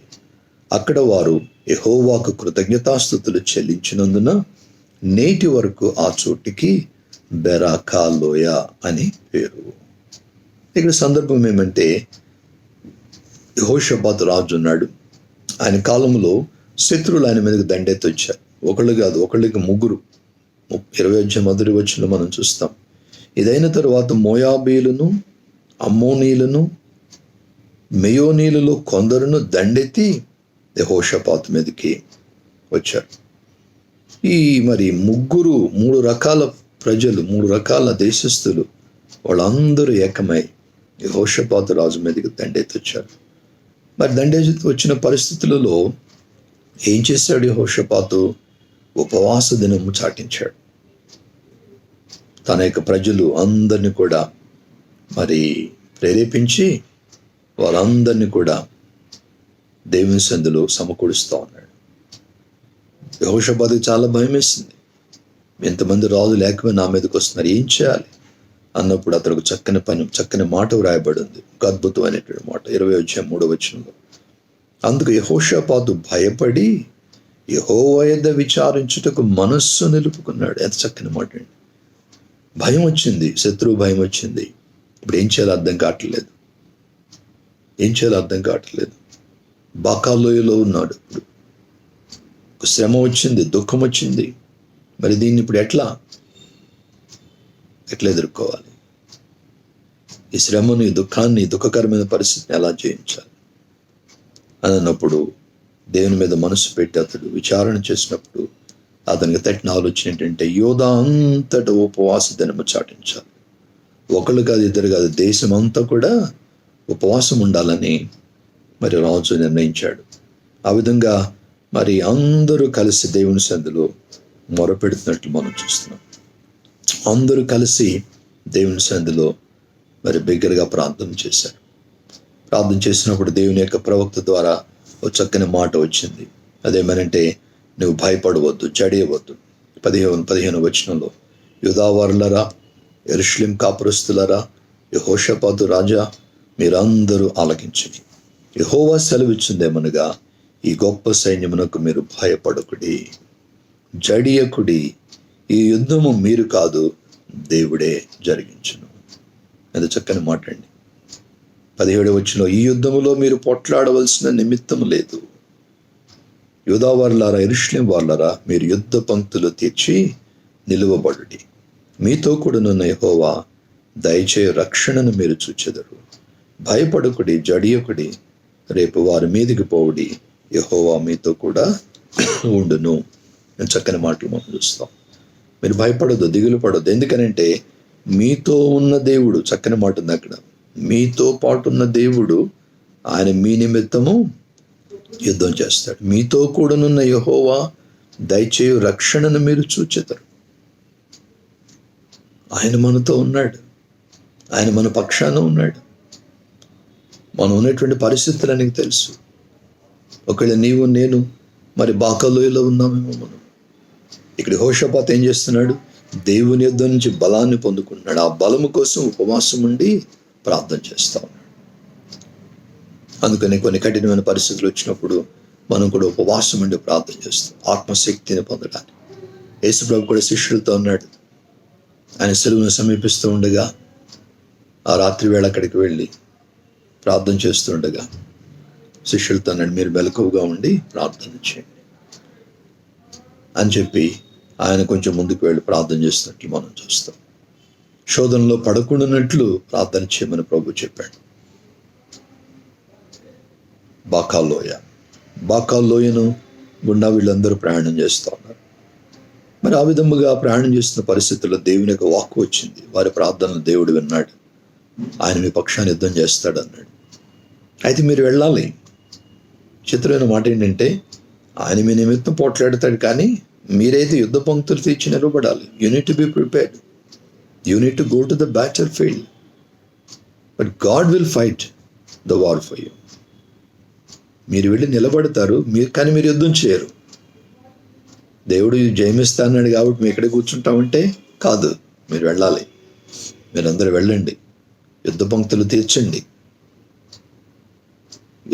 యుద్ధ నీతిని, దాని ప్రకారం యుద్ధ తంత్రాన్ని మీరు ప్లాన్ చేసుకుని వెళ్ళండి అని చెప్పాడు. అప్పుడు వాళ్ళందరూ కూడా ప్రయాణమై వెళ్ళారు. దేవుని స్తుతించారు. దేవుని స్తుతించే రాజు, ప్రజలు వాళ్ళందరూ కూడా దేవుని ఎదుట సాష్టాంగపడి దేవునికి వందనాలు చెప్పి, మరి అక్కడ ఉన్నటువంటి లేవీలు, కహతీలు 19వ వచనంలో మనం చూస్తాం. కహతీయులను సంతతి వారును, కొరహీల సంతతి వారు లేవీలు నిలువబడి గొప్ప శబ్దంతో ఇశ్రాయేలు దేవుడిని యెహోవాను స్తుతించారు. వాళ్ళందరూ కలిసి దేవుని స్తుతించారు. దేవుని దగ్గర నుంచి వచ్చిన యొక్క అద్భుతమైన మాట స్తుతించి ఉదయాన్నే లేచి వాళ్ళ తెకోవ అరణ్యానికి వెళ్ళారు. మరి అక్కడికి వెళ్ళిన తరువాత మరి రాజు వాళ్ళందరినీ బలపరిచాడు. దేవుని మాటను నమ్మమన్నాడు. వాళ్ళందరూ కూడా దేవుని స్తుతిస్తూ వెళ్ళారు. దేవుని స్తుతిస్తూ దేవుని ఆరాధిస్తూ ఉండగా వాళ్ళందరూ కూడా ఆర్భాటముతో దేవుని గణపరుస్తున్నారు. 21వ వచనంలో చూస్తాం అక్కడ, మరియు అతడు జనులను హెచ్చరిక చేసిన తరువాత యెహోవాను స్తుతించుటకు గాయకులను ఏర్పరిచి వారు పరిశుద్ధ అలంకారంలో ధరించి సైన్యము ముందర నడుచుచు యెహోవా కృప నిరంతరముండును, ఆయన స్తుతించుడి అని స్తోత్రము చేయుటకు వారిని నియమించాను. వారు పాడుటకును స్తుతించుటకును మొదలు పెట్టగా, జాగ్రత్త గమనించండి 22వ వచనంలో, యెహోవా యూదా వారి మీదకి వచ్చిన అమ్మోనీయుల మీదను, మోయాబీల మీదను, శేయూరు మన్యవాసుల మీదను మాటుగాండ్రుని పెట్టిన గనుక వారు హతులైరి. శత్రువును దేవుడు నాశనం చేస్తా ఉన్నాడు. బాకా లోయను, దుఃఖమయమైన లోయను, భయాన్ని కలిగించినటువంటి ఆ పరిస్థితులను దేవుడు మార్చేస్తా ఉన్నాడు. సైన్యం ఉంది, సైన్యానికి ముందు యాజకులు, లేవీలు వీళ్ళందరూ కూడా దేవుని స్తుతిస్తూ ఉన్నారు. ఆయన కృపను గురించి గానం చేస్తూ ఉన్నారు. ఎప్పుడైతే వారు దేవుని స్తుతిస్తూ పాటలు మొదలుపెట్టి దేవుని గణపరుస్తున్నారో, దేవుడు మరి ఎక్కడి నుంచి తీసుకొచ్చాడో ఏమిటో తెలియదు, కానీ ఆయన మాటుగాండ్రని పెట్టాడు. కనబడకుండా ఎవరో వచ్చారు. ఎవరో మరి వాళ్ళు మనుషులా, వాళ్ళు దేవదూతలా ఏంటో మనకు తెలియదు. ఎవరినో పంపాడు మనకు తెలియదు. దేవుని ఇచ్చేటువంటి అద్భుత విజయాలు అలాగే ఉంటాయండి. And God gives us victory, many times his victories are mysterious. దేవుడిచ్చేటువంటి విజయాలు మనకు అర్థం కావు కొన్నిసార్లు. అద్భుతమైన విజయాన్ని ఇవ్వగలిగినటువంటి దేవుడు. మనం అనుకున్న వైపు నుంచి దేవుడు సహాయాన్ని పంపిస్తాడు. అనుకున్న వైపు నుంచి. ప్రియమైనటువంటి దేవుని బిడ్డలారా, సమయంలో మరి ఒకవేళ నీవు బాకాలోయలో ఉన్నావేమో, అటువంటి అనుభవాలు ఉన్నావేమో, నీకు దుఃఖాన్ని కలిగించేటువంటి, వేదన కలిగించే పరిస్థితులు ఉన్నాయేమో, వాటన్నిటిని కూడా బెరాకలోయగా దేవుడు మార్చగలడు. ఎప్పుడైతే శత్రువులందరూ కూడా మరి సర్వనాశనం అయిపోయారో, వాళ్ళందరూ కూడా దోపుడు సొమ్మును కొల్లగొట్టుకుంటారు. వారందరూ కూడా దేవుని స్తుతించారు, దేవుని గణపరుస్తారు. 26వ వచనంలో 4వ దినమున వారు బెరాకలోయలో కూడిరి. అక్కడ వారి యెహోవా కృతజ్ఞతాస్తుతులు చెల్లించినందున నేటి వరకు ఆ చోటికి బెరాకలోయ అని పేరు. ఎక్కడైతే దేవునికి కృతజ్ఞతాస్తుతి ఉంటుందో అది బెరాకలోయగా మారిపోతుంది. Whichever place it is, wherever it is, if there is the praise of God, that place becomes Beracah. మరి నీ ఇల్లు, నీ కుటుంబము, నీ హృదయం ఒక బెరాకలోయగా ఉండాలి. అప్పుడు దేవుడు మనల్ని ఏం చేస్తాడంటే బాకానుభవాన్ని బెరాకానుభవంగా మార్చివేయగలడు. బెరాక్ అనేటువంటి మాటకు అర్థం ఏంటంటే కింద మనం చూస్తాం, స్తుతి లేక ఆశీర్వాదం. స్తుతి ఆశీర్వాదాలు ఎప్పుడు కూడా they go hand in hand. ఎప్పుడైతే దేవుని స్తుతిస్తామో ఆశీర్వాదాలు మెండుగా పొందుకుంటాం. ఎప్పుడైతే సనుగుడు గొనుగుళ్ళు ఉంటాయో ఆశీర్వాదాలను పోగొట్టుకుంటాం. కాబట్టి జాగ్రత్తగా ఉండాలి. దేవుడు ఈ దినాన్ని ఏమి ఇచ్చాడో, ఏ ఆశీర్వాదాలు ఇచ్చాడో వాటిని బట్టి దేవుని మనం స్తుతించాలి. అప్పుడు దేవుడు మరి శ్రేష్టమైన దేవుడు మనకిస్తాడు. ఇశ్రాయేలు కలిగిన వాటిని బట్టి దేవుని స్తుతించక ఇబ్బంది వచ్చినప్పుడు మరి దేవుని మీద సనుగారు, మోషే మీద గొణిగారు. అది వాళ్ళకి శాపకరంగా మారినట్టు మనందరికీ కూడా తెలుసు. కనుక ప్రియమైన దేవుని బిడ్డలారా, దేవుని స్తుతిద్దాం, మనసారా దేవుని కనపడతాం. We always need to praise God. దేవుని ఎప్పుడు కూడా మనం ఆనందించాలి. పౌలు శీలను చెరసాల్లో పెట్టినప్పుడు కూడా వాళ్ళు ఏం చేశారండి? రాత్రి వేళ దేవుని స్తుతించారు. అంత అవమానం, నింద, అంత శ్రమ, ఒళ్ళంత గాయాలు, సంఖ్యలలో బంధించాడు. కానీ దేవుని స్తుతించి పాటలు పాడారు. అప్పుడు చెరసాల అంతా కూడా అదిరిపోయినది, సంఖ్యలు తెగిపోయాయి. దేవుడు విడుదల అనుగ్రహించాడు. తద్వారా జైలు అధికారిని కూడా మార్చాడు అక్కడ. కనుక ప్రియమైన దేవుని బిడ్డలారా, ఒకవేళ మనము బాకాలోయలో ఉన్నప్పటికీ, దుఃఖకరమైన పరిస్థితులు ఉన్నప్పటికీ కూడా మనం ఏం చేయాలంటే ఆ దుఃఖాన్ని దిగమింగుకొని ఏదో ఒక విధంగా దేవుని మనం స్తుతించడం మొదలుపెట్టినట్లయితే దేవుడు మనల్ని ఆశీర్వదిస్తాడు. కనుక కుటుంబ ప్రార్థన చాలా ప్రాముఖ్యం. కుటుంబంగా కూడుకొని మనం ప్రతి దినము కూడా ఒక పాట పాడుకొని దేవుని స్తుతించాలి, వాక్యం చదువుకోవాలి, రోజుకొకళ్ళు ప్రార్థన చేయాలి, పిల్లలకు కూడా ప్రార్థన చేయడం నేర్పించాలి. కుటుంబ ప్రార్థనలో అప్పుడు వాళ్ళు పెరిగి పెద్దవాళ్ళైనప్పుడు వాళ్ళు కూడా వాళ్ళ కుటుంబాలు ఏర్పడినప్పుడు అదే ఒరవడిలో వాళ్ళు ముందుకు వెళ్తారు. కనుక దేవుని స్తుతించడం చాలా ప్రాముఖ్యం. బాకాలోయలో ఉన్నందుకు దిగులు పడవలసిన పని లేదు. దేవుడు బాకాలోయను బెరాకలోయగా మార్చగలడు. కానీ దానికి షరతు ఏంటంటే దేవుని మనం స్తుతించాలి. ఆనాడు ఇశ్రాయేలు ఏ విధముగా వాళ్ళందరూ కలిసి దేవుని స్తుతించారు ఆర్భాటంతో, అలా దేవుని మనం కూడా మరి స్తుతించడం మనం నేర్చుకున్నట్లయితే దేవుని కార్యాలు మన జీవితంలో మనం మెండుగా చూడగలమని జ్ఞాపకం చేస్తున్నాం. 4వది 3 అయినాయి, త్వరగా వెళ్ళిపోతున్న సమయం అయిపోతా ఉంది. 4వ లోయ ఎహెజ్కేలు గ్రంథం 37వ అధ్యాయం. ఎహెజ్కేలు గ్రంథము 37వ అధ్యాయం చూద్దాం. ఎహెజ్కేలు గ్రంథము 37వ అధ్యాయం 1 నుంచి 3 వరకు చూసినట్లయితే ఈ విధంగా రాయబడింది. యెహోవా హస్తము నా మీదకి వచ్చాను, నేను ఆత్మవశుడినే ఉండగా యెహోవా నన్ను తోడుకొని పోయి ఎముకలతో నిండి ఉన్న ఒక లోయలో నన్ను దింపాను. ఆయన వాటి మధ్య నన్ను ఇటు అటు నడిపించుచుండగా ఎముకల అనేకములు ఆ లోయలో కనబడెను, అవి కేవలం ఎండిపోయినటువంటి ఎముకలు ఉన్న లోయ ఎహెజ్కేలు గ్రంథంలో మనం చూస్తున్నాం. ఇది దేనికి సూచన అంటే ఆత్మీయమైనటువంటి నిద్రాణమైన స్థితికి, నిస్సత్తువకు సూచన, ఆత్మీయంగా ఎండిపోయిన జీవితాలకు సూచనగా ఉన్నది. పైకి పచ్చగానే కనబడుతుంటాం, ఎందుకంటే దేవుడు మనల్ని తన కృపలో కాపాడి భద్రపరిచి నడిపిస్తున్నాడు. తినడానికి ఆహారం, ఉండటానికి నివాసం, కట్టుకోవడానికి వస్త్రం దేవుడు ఇచ్చాడు కాబట్టి పైకి మంచిగానే కనబడుతున్నాం, కానీ ఆత్మలో ఎండిపోయి ఉండవచ్చు. ఎముకల లోయ అనుభవం. కానీ అలా ఉండటం దేవునికి ఇష్టం లేదు. అందుకని దేవుడు ఏం చేస్తున్నాడు, తన ప్రవక్తను అక్కడికి పంపించాడు. ఎహెజ్కేలుని అక్కడికి వెళ్ళమంటున్నాడు. అక్కడికి వెళ్ళిన తర్వాత ఆ ఎముకలన్నీ చూచాడు. అప్పుడు అంటున్నాడు, దేవుడు అడుగుతున్నాడు, ఎండిపోయిన ఎముకలు బ్రతకగలవా అనేటువంటి మాట ఆయన వింటున్నాడు. దేవుడు అంటున్నాడు, ఏమయ్యా ఎహెజ్కేలు నరపుత్రుడా, ఈ ఎండిపోయిన ఎముకలు బ్రతకగలవా అంటే తను ఏమంటున్నాడండి, అందుకు ప్రభువా నన్ను అడగగా ప్రభువా యెహోవా అది నీకే తెలియనని నేను అంటిని. అందుకు ఆయన ప్రవచనం ఎత్తి ఎండిపోయిన ఎముకలతో ఇట్లనము, ఎండిపోయిన ఎముకలారా యెహోవా మాట ఆలకించండి. ఎహెజ్కేలుకి ఏం సమాధానం చెప్పాలో తెలియలేదు. ఎండిపోయినాయి కాబట్టి ఎండిపోయినాయి ఎట్లా బ్రతుకుతాయ్యా అని అంటే దేవుని కోపం వస్తాము. మరి ఎండిపోయిన బ్రతకాలి ఏంటి, బతుకుతాయి అంటే ఎలా బ్రతుకుతాయి అంటాడేమో దేవుడు. ఏమి సమాధానం చెప్పలేకపోయాడు. ఎందుకు ఇదంతా అని చెప్పి, అది ఏంటి ప్రభు నాకు తెలియదు, అది నీకే తెలుసు నాయన అని ఎహెజ్కేలు అంటున్నాడు. అవును, జీవితంలో చాలా పరిస్థితులకు మన దగ్గర సమాధానాలు ఉండవండి.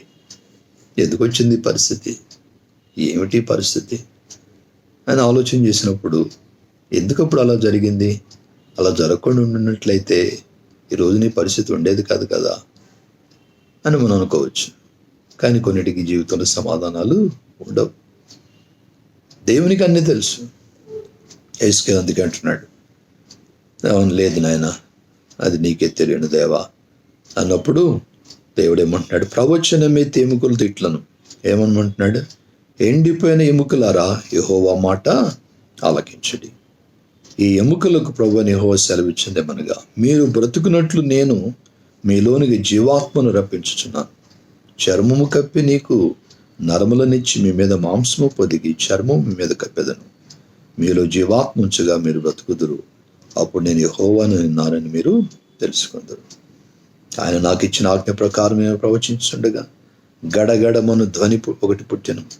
అప్పుడు ఎముకలు ఒకదానికొకటి కలుసుకొని నేను చూచుండగా నరములను మాంసమును వాటి మీదకి వచ్చాను, వాటిపైన చర్మము కప్పాను, అయితే వాటిలో జీవాత్మ ఎంత మాత్రమును లేకపోయాను.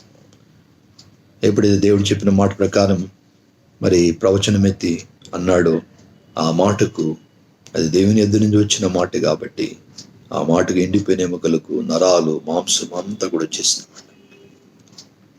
అంతా వచ్చేసింది. దేవుడు కార్యం చేశాడు.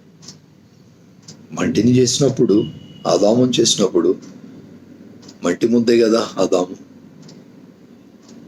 ఆ స్వరూపాన్ని చేస్తాను జీవాత్మ వదిలినప్పుడే కదా ఈ రోజున నీవు నేను ఉన్నట్టుగా ఆదాము అప్పుడు ఉన్నాడు.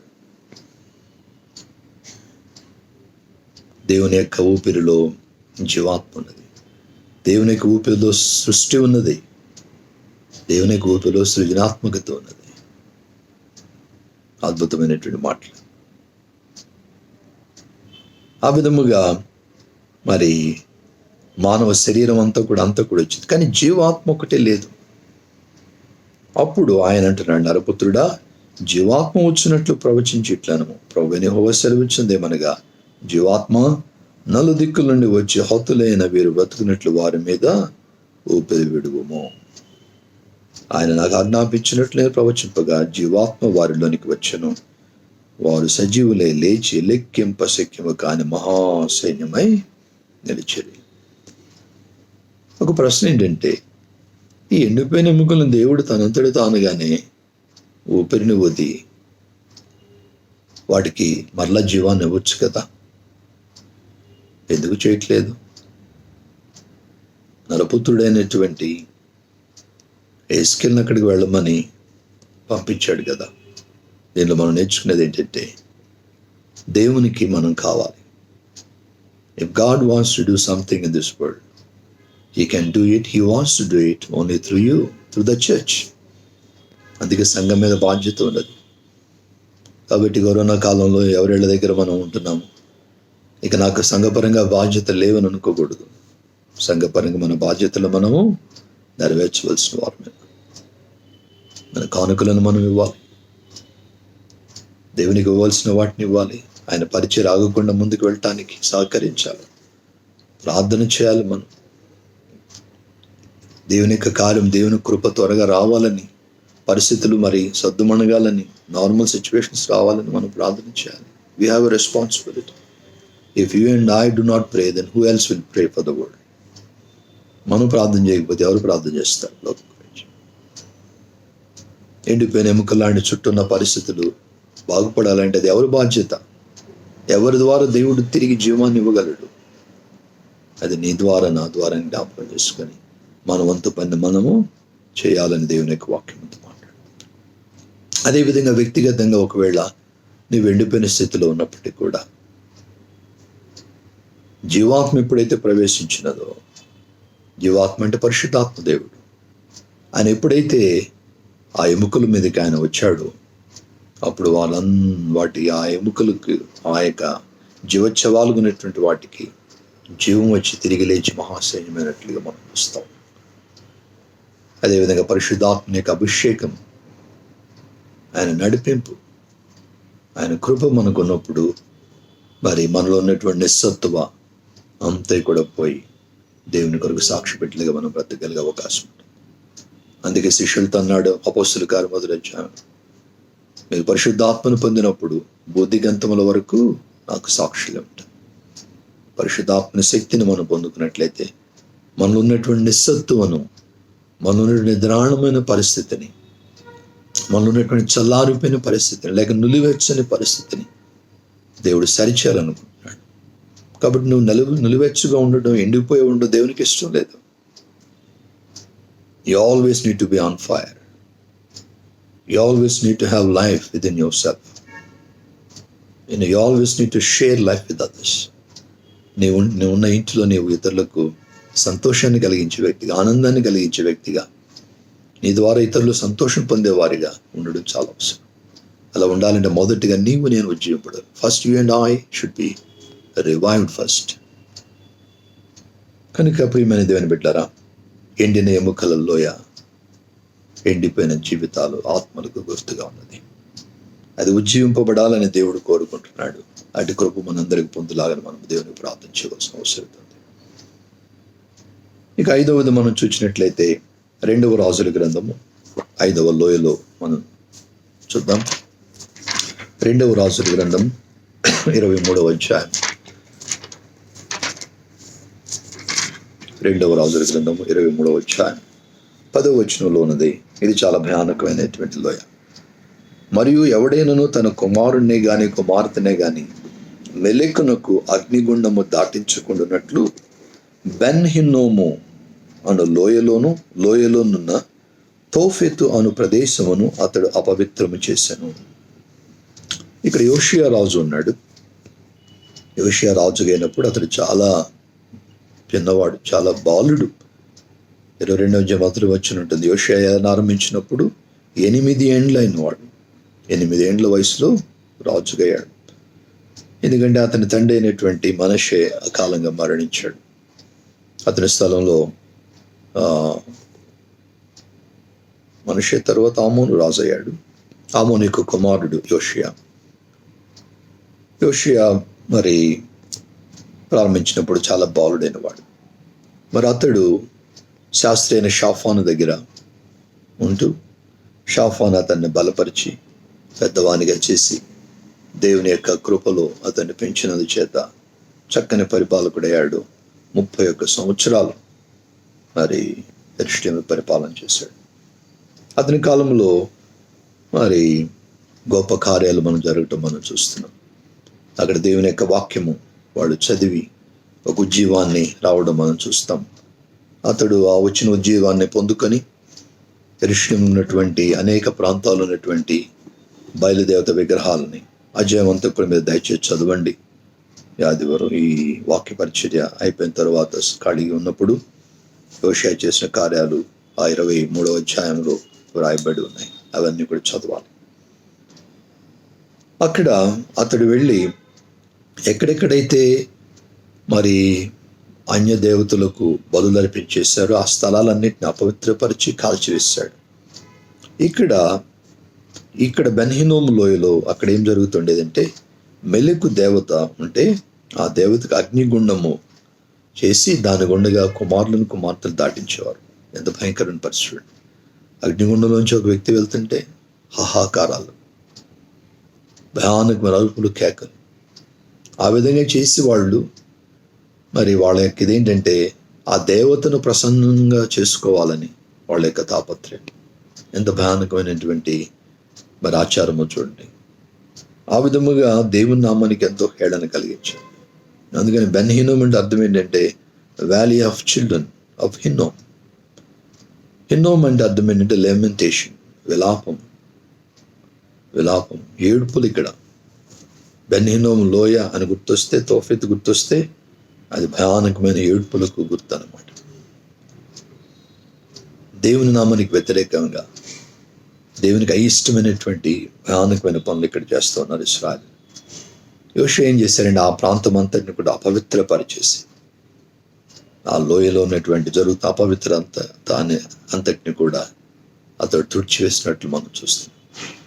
సో మనం కూడా ఒకవేళ బెన్ హిన్నోము లోయలో ఉన్నామేమో, మనం మన పిల్లల్ని ప్రభు యొక్క భయభక్తుల్లో పెంచలేకపోతున్నాం. మన పిల్లలను లౌకిక ఆచారాల ప్రకారం వెళ్తుంటే చూస్తున్నట్లుంటున్నాము. ఒకవేళ ప్రభు సన్నిధిలో కన్నీటితో ప్రార్థన చేయాలి. పిల్లలను దేవుని యొక్క మార్గంలో మనం నడపడం చాలా అవసరం. అటువంటి కృప కొరకు మనం ప్రార్థన చేసుకోవాల్సిన అవసరం ఉంది. ఒకవేళ మన పిల్లల్లో మరి దేవునికి అయిష్టమైనటువంటి లోకానుసారమైన పరిస్థితులు ఉన్నాయేమో, వాటిని బట్టి కన్నీటితో ప్రభు సన్నిధిలో ప్రార్థన చేసి అవి మనం సరి చేసుకోవాల్సిన అవసరత ఎంతైనా ఉన్నదని నేను ప్రభు పేరిట మీకు జ్ఞాపకం చేస్తాను. ఇక 6వ లోయ మనం చూసినట్లయితే సమూయేలు మొదటి గ్రంథము 17వ అధ్యాయము చూద్దాం. సమూయేలు మొదటి గ్రంథము 17వ అధ్యాయము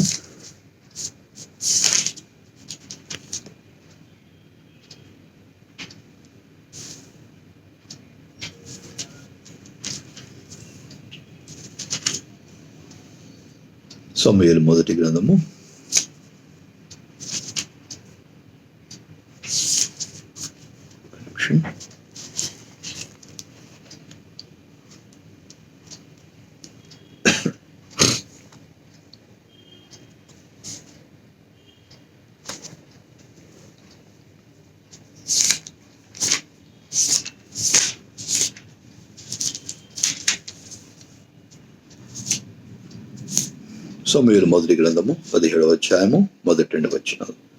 ఫిలిస్తీన్లు తమ సైన్యములను యుద్ధమునకు సమకూర్చి యూదా దేశములోని సోకోలో కూడి ఎఫెస్దమ్మీము దగ్గర సోకోకుకు అజేకాకును మధ్యన దిగి ఉండగా, సౌలు ఇశ్రాయేలులను కూడివచ్చి ఏలా లోయలో దిగి ఫిలిస్తీన్లకు ఎదురుగా యుద్ధ పంక్తులుగా తెచ్చిరి. ఫిలిస్తీన్లు ఆ తట్టు పర్వతం మీదను, ఇశ్రాయేలు ఈ తట్టు పర్వతం మీదను నిలిచి ఉండగా ఉభయుల మధ్యన ఒక లోయ ఉండెను. ఏమిటి లోయ అంటే ఎక్కడది? ఏలా లోయ ఉన్నది. ఈ ఏలా లోయకు ఒక పక్కన ఫిలిస్తీన్లు వచ్చారు, మరో ప్రక్క ఇశ్రాయేలు వచ్చారు. ఆ లోయలోకి 4వ వచనంలో గాతు వాడిన గొల్యాతు అనే శూరుడు వస్తా ఉన్నాడు. వచ్చి ఇశ్రాయేలు దండులో నుండి బయలుదేరచ్చు, ఫిలిస్తీన్ల దండులో నుండి బయలుదేరుచుండెను. అతడు 6 మూళ్ళ జేనుడు ఎత్తు మనిషి. ఇక్కడ ఫిలిస్తీన్ అనేటువంటి గొల్యాతును మనం చూస్తాం. ఏలా లోయ, యుద్ధానికి గుర్తు ఏలా లోయ. ఏలా అనేటువంటి మాటకు అర్థం ఏంటంటే స్ట్రాంగ్ ఎనోక్.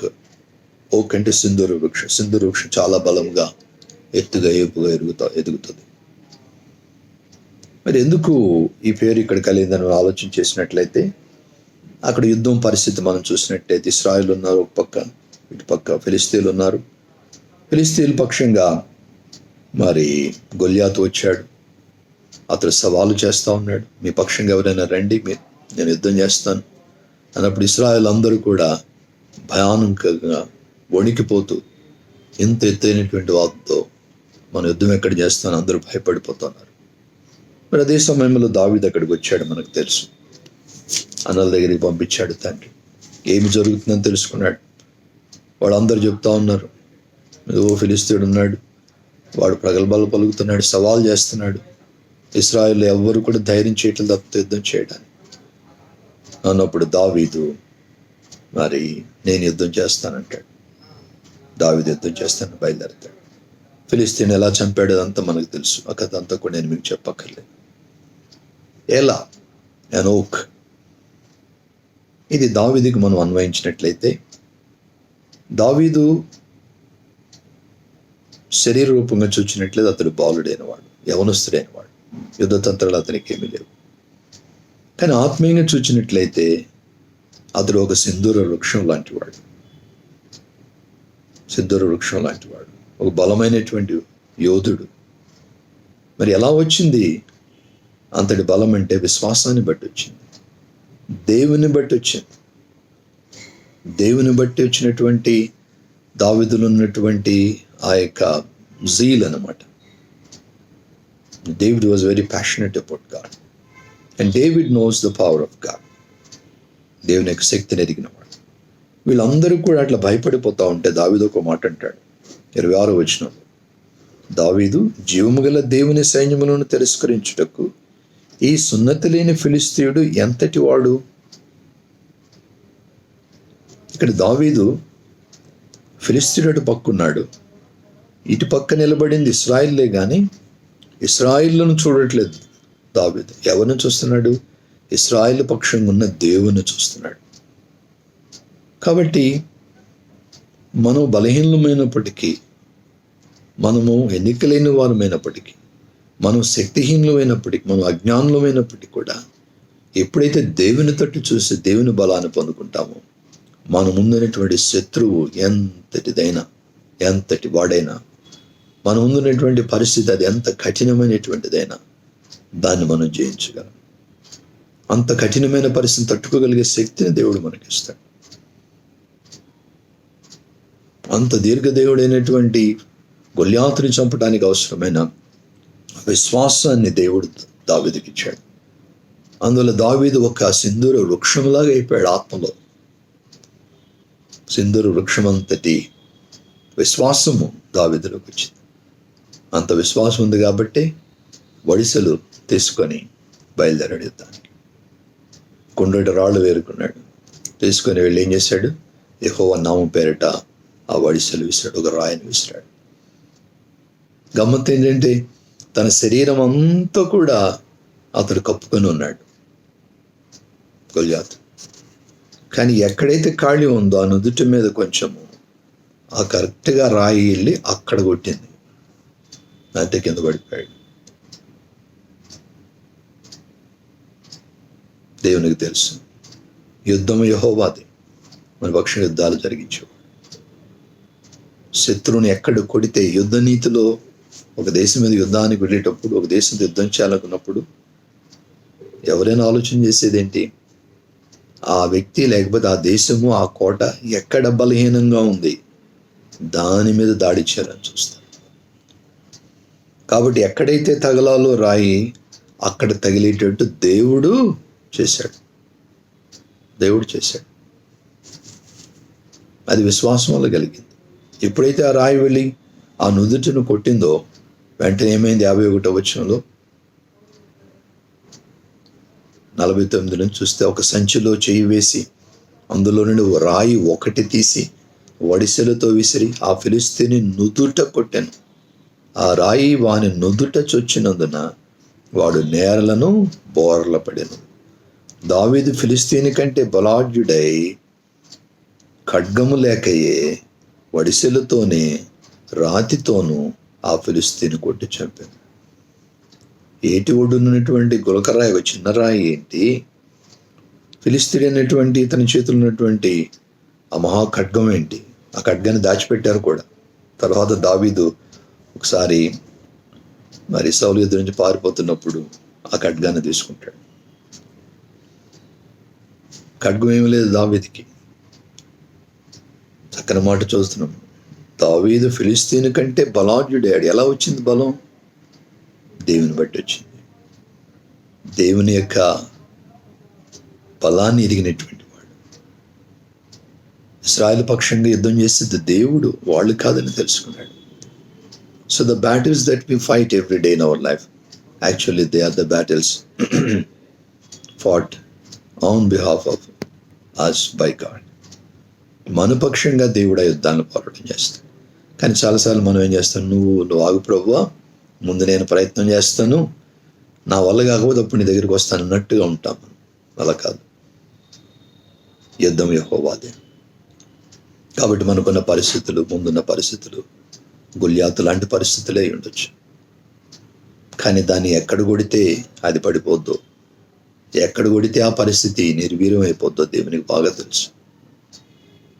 కనుక దేవునికి అప్పచెప్పాలి. మనం యుద్ధం చేయటానికి వెళ్తాం, మన ప్రయత్నాలు మనం చేస్తాం, కానీ విజయం ఇచ్చేది దేవుడని మనం జ్ఞాపకం చేసుకోవాలి. ఉదయకాలం ముందు దేవుడు మనతో మాట్లాడుతూ ఉన్నాడు, తన కృపను మనకు అనుగ్రహిస్తూ ఉన్నాడు. ప్రేమైనటువంటి దేవుని బిడ్డలారా, చివరి దీనిలోనికి వచ్చేస్తున్న సమయం చాలా అయిపోయింది. యోవేలు 3వ అధ్యాయము 2వ వచనంలో ఆఖరి లోయను మనం చూస్తాం. యోవేలు గ్రంథము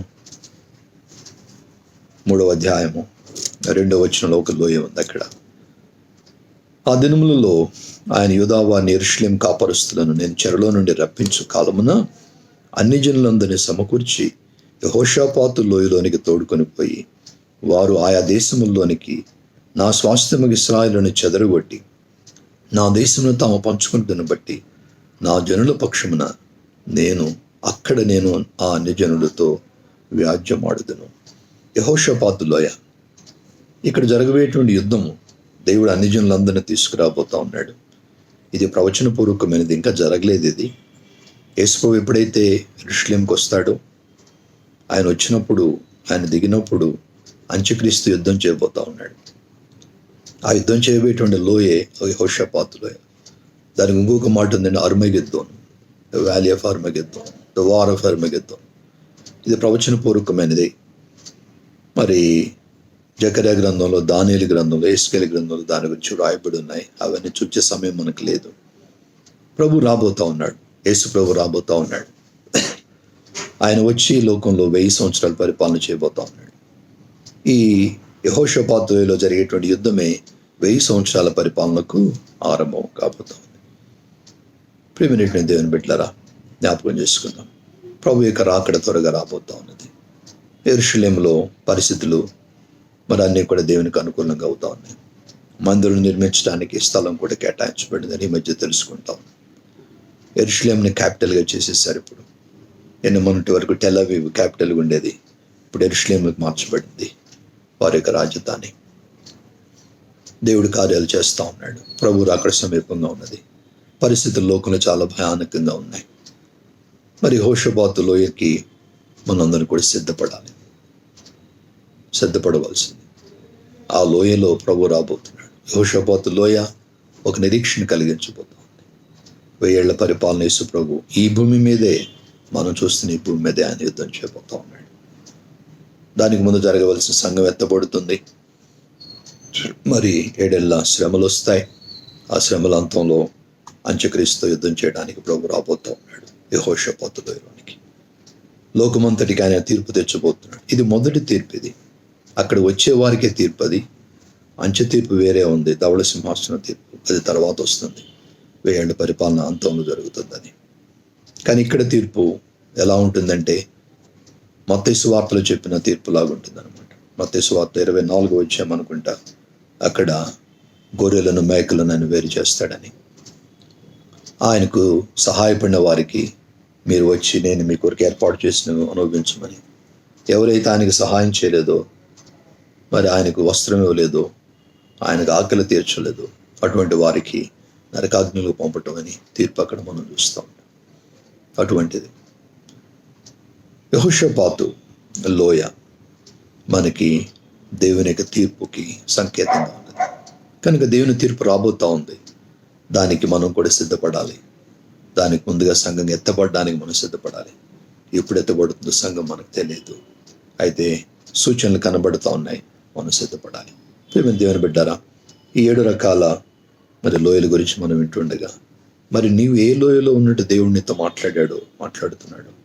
ఆ అనుభవంలో మరి దేవుని కృప కొరకు ప్రార్థన చేస్తూ దావీదులాగా జయాన్ని పొందడానికి, యెహోషాపాతు రాజులాగా దేవుని స్తుతించి శత్రువు మీద జయాన్ని పొందడానికి దేవుని కృప కొరకు ప్రార్థన చేసుకో. చిన్న ప్రార్థన చేద్దాం. ప్రేమ గల తండ్రి, ఉదయకాలం నీ మాటను బట్టి నేను స్తుతిస్తూ ఉన్నాను. మాకు అనుగ్రహించిన నీ మాట ప్రభా తండ్రి మా జీవితాలుగా దీవెనకరమైనది. 7 రకాల లోయల గురించి మేము ఆలోచన చేశాం. పరమగీతంలో ప్రభా ఆ లోయలోనికి వచ్చి, ఆ వృక్ష వనములోనికి వచ్చి, అక్కడ దానిమ్మ చెట్లు పండాయో లేదో, చిగిర్చాయో లేదో ప్రభా, మరి బాదం చెట్లు ఎలా ఉన్నాయో అని చూడడానికి ప్రియుడు వస్తున్నట్లుగా మేము చూస్తాం.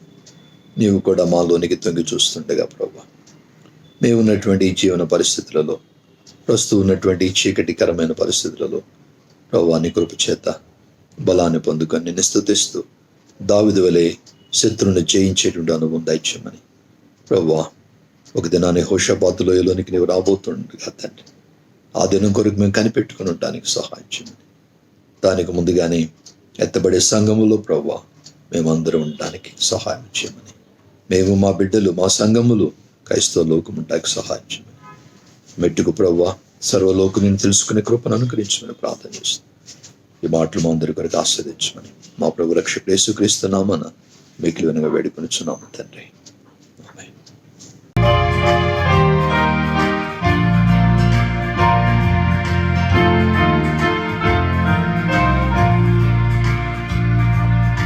ఆశీర్వాదం మా మీద వర్షింపచేయుమిషా, ఆశతో నమ్మియున్నాము నీ సత్య వాగ్దానము. ఈ మాహి మీద కుమ్మరించుము దేవా, క్రమర ప్రేమ వర్షము కుమ్మరించుము దేవా. ఓ దేవ పంపింపవయ్యా నీ దీవెనాధారలా, మా దాహమెల్లను బాపు మాధుర్యమవర్షము. ఈ మాహి మీద కుమ్మరించుము దేవా, క్రమర ప్రేమ వర్షము కుమ్మరించుము దేవా. మా మీద కురించుమీశా ప్రేమ ప్రవాహములా, సమస్త దేశము మీద క్షామము పోనట్లుగా. ఈ మాహి మీద కుమ్మరించుము దేవా, క్రమర ప్రేమ వర్షము కుమ్మరించుము దేవా.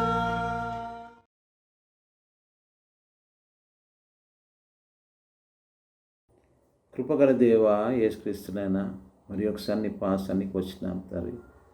ప్రభా ఇప్పటివరకు మీరు ప్రభా మాతో ఉన్నారు తండ్రి. ఇప్పుడు తాన దినంన ప్రభా ఈ విధంగా కలుసుకుంటకు మీరు చేసిన ప్రతి మేలుని బట్టి నాయన నీకు స్తోత్రం చెల్లించినాం తండ్రి. ప్రభా మంచి పాటలు మీరు మాకు దయచేసినారు తండ్రి, మంచి మ్యూజిక్ను కూడా మీరు దయచేసినారు తండ్రి. నీకు స్తోత్రం చెల్లించినాం ప్రభా. మంచి వాక్యం కూడా మాకు అందించినారు తండ్రి. నీకు స్తోత్రం చెల్లించినాం ప్రభా. తండ్రి ఈ లోయల ద్వారా ప్రభా మాకు నేర్పించిన ఈ పాటను బట్టి నాయన నీకు స్తోత్రం తండ్రి. ఈ లోయలు ప్రభా మాకు సహజ సిద్ధమైన వృక్ష ధ్యానాలు అని చెప్పినారు తండ్రి. నిజమే ప్రభా, నీకు స్తోత్రం చెల్లించినాం ప్రభా. ఈ లోయల చెట్లు సంగమునకు సాదృశ్యంగా ఉన్నదని మీరు చెప్పిన దేవా, నీకు స్తోత్రం చెల్లించినాం. ప్రియుడు మన ఈ లోయలోనికి చూడడానికి వచ్చాను అన్నాడు తండ్రి. నీకు స్తోత్రం తండ్రి. ప్రభా చెట్ల ప్రభా మేమే ఉన్నామని మీరు చెప్పినాడు తండ్రి. నీకు స్తోత్రం అని చెల్లించినాను. మమ్మల్ని చూచుటకేనైనా మీరు ఈ లోకానికి వస్తున్నారు తండ్రి. నీకు స్తోత్రం అని చెల్లించినాను. ప్రభా నిజమే ప్రభా, నీ ప్రేమ అంత గొప్పది నైనా. ప్రభా మమ్మల్ని చూచుటకు మళ్ళీ తిరిగి రానే ఉంటున్నారు ప్రభా. నీకు స్తోత్రం అని చెల్లించినాం తండ్రి. ప్రభా అటువంటి పరిస్థితుల్లో మేము ఎలా ఉన్నామో, ఏ విధంగా ఉన్నామో మమ్మల్ని మేము పరీక్షించుకునే ఆ యొక్క మనసును మాకు దయచేయగలని పేర్కొంటున్నాం తండ్రి. ప్రభా ఇప్పుడు మేము నీకు సరి అయిన విధంగా నీకు ఇష్టానుసారంగా ఉన్నామా లేదో ప్రభా మేము పరీక్షించుకుంటే మనసును దయచేయండి ప్రభా. నేను సంతోషపెట్టే వారంగా ఉన్నామా లేదో తండ్రి ప్రభా మేము అది పరీక్షించుకునే మనసును మాకు దయచేయండి నాయన. ఎందుకంటే నాయన నువ్వు వచ్చినప్పుడు ప్రభా మన సంఘం ఎత్తబడ్డప్పుడు నాయన ప్రభా మరి మేము విడిచిపెట్టబడ్డా నీ చిత్తం కాదు నాయన. కాబట్టి మేము తండ్రి సిద్ధంగా ఉండాలనేసి మీరు చెప్తున్నారు ప్రభా. ఈ లోయల ద్వారా మమ్మల్ని సిద్ధపరుస్తున్నందుకు నాయన నీకు స్తోత్రం అని చెల్లించినాం తండ్రి. స్తోత్రం ప్రభా, స్తోత్రం. ఎందుకంటే మీరు మా కోసం రానే ఉన్నాడు ప్రభా. నీకు స్తోత్రం అని చెల్లించినాం తండ్రి. ప్రభా మరి మేము ఏ స్థితిలో ఉన్నామో మేము గుర్తెరిగి ప్రభా తండ్రి నీకు సరి అయిన బిడ్డలుగా నీకు మాదిరికరమ జీవితం చేస్తూ సాక్షి బిడ్డగా జీవించే కృపను అనుగ్రహించగలిగినాం తండ్రి. 7 లోయలు 7 జీవన విధానంలో అని చెప్పినాడు తండ్రి. నీకు స్తోత్రం అని చెల్లించినాం. మా జీవన విధానం ఎట్లుందో ప్రభా మేము తెలుసుకుంటే కృపను అనుగ్రహించాను నేను. మేము తెలుసుకుంటే కృపను అనుగ్రహించగలిగినాం తండ్రి. ప్రభా మరి ఇంకను ప్రభా మరి మేము నీకు ప్రభా మాదిరికరంగా ఇంకా ఎదుగుటకు సాక్షులుగా ఎదుగుటకు మా కృపను అనుగ్రహించాను తండ్రి. ప్రభా మమ్మల్ని అయితే ప్రభా మరి మీరు ఎంతగానో దీవిస్తున్నారు తండ్రి. ఎంతగానో మమ్మల్ని ఆశీర్వదిస్తున్నారు.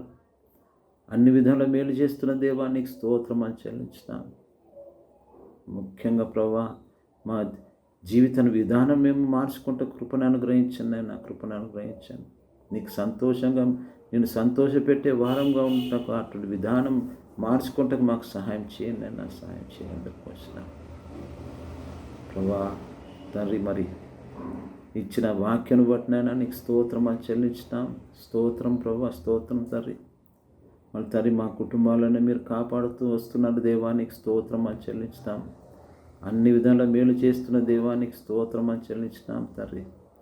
ప్రభా ప్రతి ఒక్కరి అవసరతను తీరుస్తున్న దేవానికి స్తోత్రం అని చెల్లించినాం తండ్రి. ప్రతి ఒక్కరి ఇంట్లో మీ యొక్క సన్నిధి మీ కాపుదలను దయచేయగలి కొంచున్నాం తండ్రి. ఎవరికి ఏ అవసరతలో మీకు తెలుసున్నాయినా ప్రభా. ఆర్థిక సాయం ఎంతో అవసరమైందైనా ఈ సమయంలో ప్రభా. ఎంతో కష్టంగా జీవనాలు ఉన్నాయి నాయన. కాబట్టి ప్రభా ఆర్థికంగా సహాయం చేయగలి వేరుకొచ్చినాం తండ్రి. సహాయం చేయండి. అనారోగ్యంతో ఉన్నవారు ముట్టండి ప్రభా, ముట్టండి తల్లి. ముట్టి స్వస్థపరచగలి వేరుకొచ్చినాం తల్లి. కుటుంబ సమస్యలు ఉంటే తీర్చగలి వేరుకొచ్చినాం తల్లి. ఎట్టి సమస్యలు ఎట్టి బాధలు ఉన్న ప్రభా వారికి మీరు దాని సమస్యను తీర్చగలి వేరుకొచ్చినాం తల్లి. ప్రభా ప్రతి ఒక్కరి ఇంట్లో మీ యొక్క సన్నిధి మీ కాపుదలను దయచేయగలి వేరుకొచ్చినాం తల్లి. రెవరెండ్ రాజశేఖర్ గారిని బట్టినైనా నీకు స్తోత్రం అని చెల్లించినాం. ఆయన ద్వారా మనకు మంచి వాక్యం మీరు దయచేసినారు తండ్రి. నీకు స్తోత్రం అని చెల్లించినాం ప్రభా. మరి ఆయనను ఇంకా దీవించండి ప్రభా. దీవించగలిగినాం. ఆయన పట్ల మీ ప్లాన్ ఏమై ఉందో ప్రభా ఆ విధంగా మీరు వాడుకోగల వేరుకొచ్చినాం తండ్రి. ఆ పాస్టర్ గారు వాడుకోగల వేరుకొచ్చినాం తండ్రి. ఆయన భార్యను పిల్లలను కూడా దీవించండి తండ్రి. ప్రతి సమయంలో ప్రతి గడిలో వారితో కూడా మీరు ఉండగల వేరుకొచ్చినాం తండ్రి. ఆయన చేసే ప్రతి పనిలో ప్రభా ఆయన దీవించగల వేరుకొచ్చినాం. అదేవిధంగా ఆ నీళ్ళు బట్టి పింకిని బట్టి నైనా జాషువా జోహన్ని బట్టి కూడా నీకు స్తోత్రం అని చెల్లించినాం ప్రభా. ఈ యొక్క కార్యక్రమం జరుగుతుందంటేనైనా వాళ్ళే కారణంనైనా వాళ్ళని బట్టి మేము ఇది చేయగలుగుతున్నాం తండ్రి. కాబట్టి ప్రభా వారు ఇంకా దీవించండి ప్రభా. దీవించి ప్రభా ఇంకా ప్రభా లైవ్ ప్రోగ్రాం ఇంకా ఏ విధంగా చేయగలమో అదంతా మాకు తెలుపగల వేరుకొచ్చినాం తండ్రి. ప్రభా మరి ఒకసారి ప్రభా మా కుటుంబస్తులందరినీ దీవించి మా సంఘంలో ఉన్న కుటుంబస్తులందరినీ దీవించగల వేరుకొచ్చినాం తండ్రి. ఏ అవసరం ఉన్నా తీర్చగల వేరుకొచ్చినాం తండ్రి. ప్రభా మరి తిరిగి మేము ఇలా కూడి నేను స్తుతించే వరకు నీ గాయపడ్డ హస్తంలో మనం అందరినీ భద్రపరచమని మా ప్రభువును యేసుక్రీస్తు పేట వచ్చినాం తండ్రి. ఆమెన్. మన ప్రభు అయిన యేసుక్రీస్తు కృప, తండ్రి అయిన దేవుని యొక్క ప్రేమ, పరిశుద్ధాత్మక అన్నిన సావాసం ఎల్లప్పుడూ తోడు నీడైనను గాక. ఆమెన్. దేవుడు మిమ్మల్ని అందరినీ దీవించును గాక. ఆమెన్.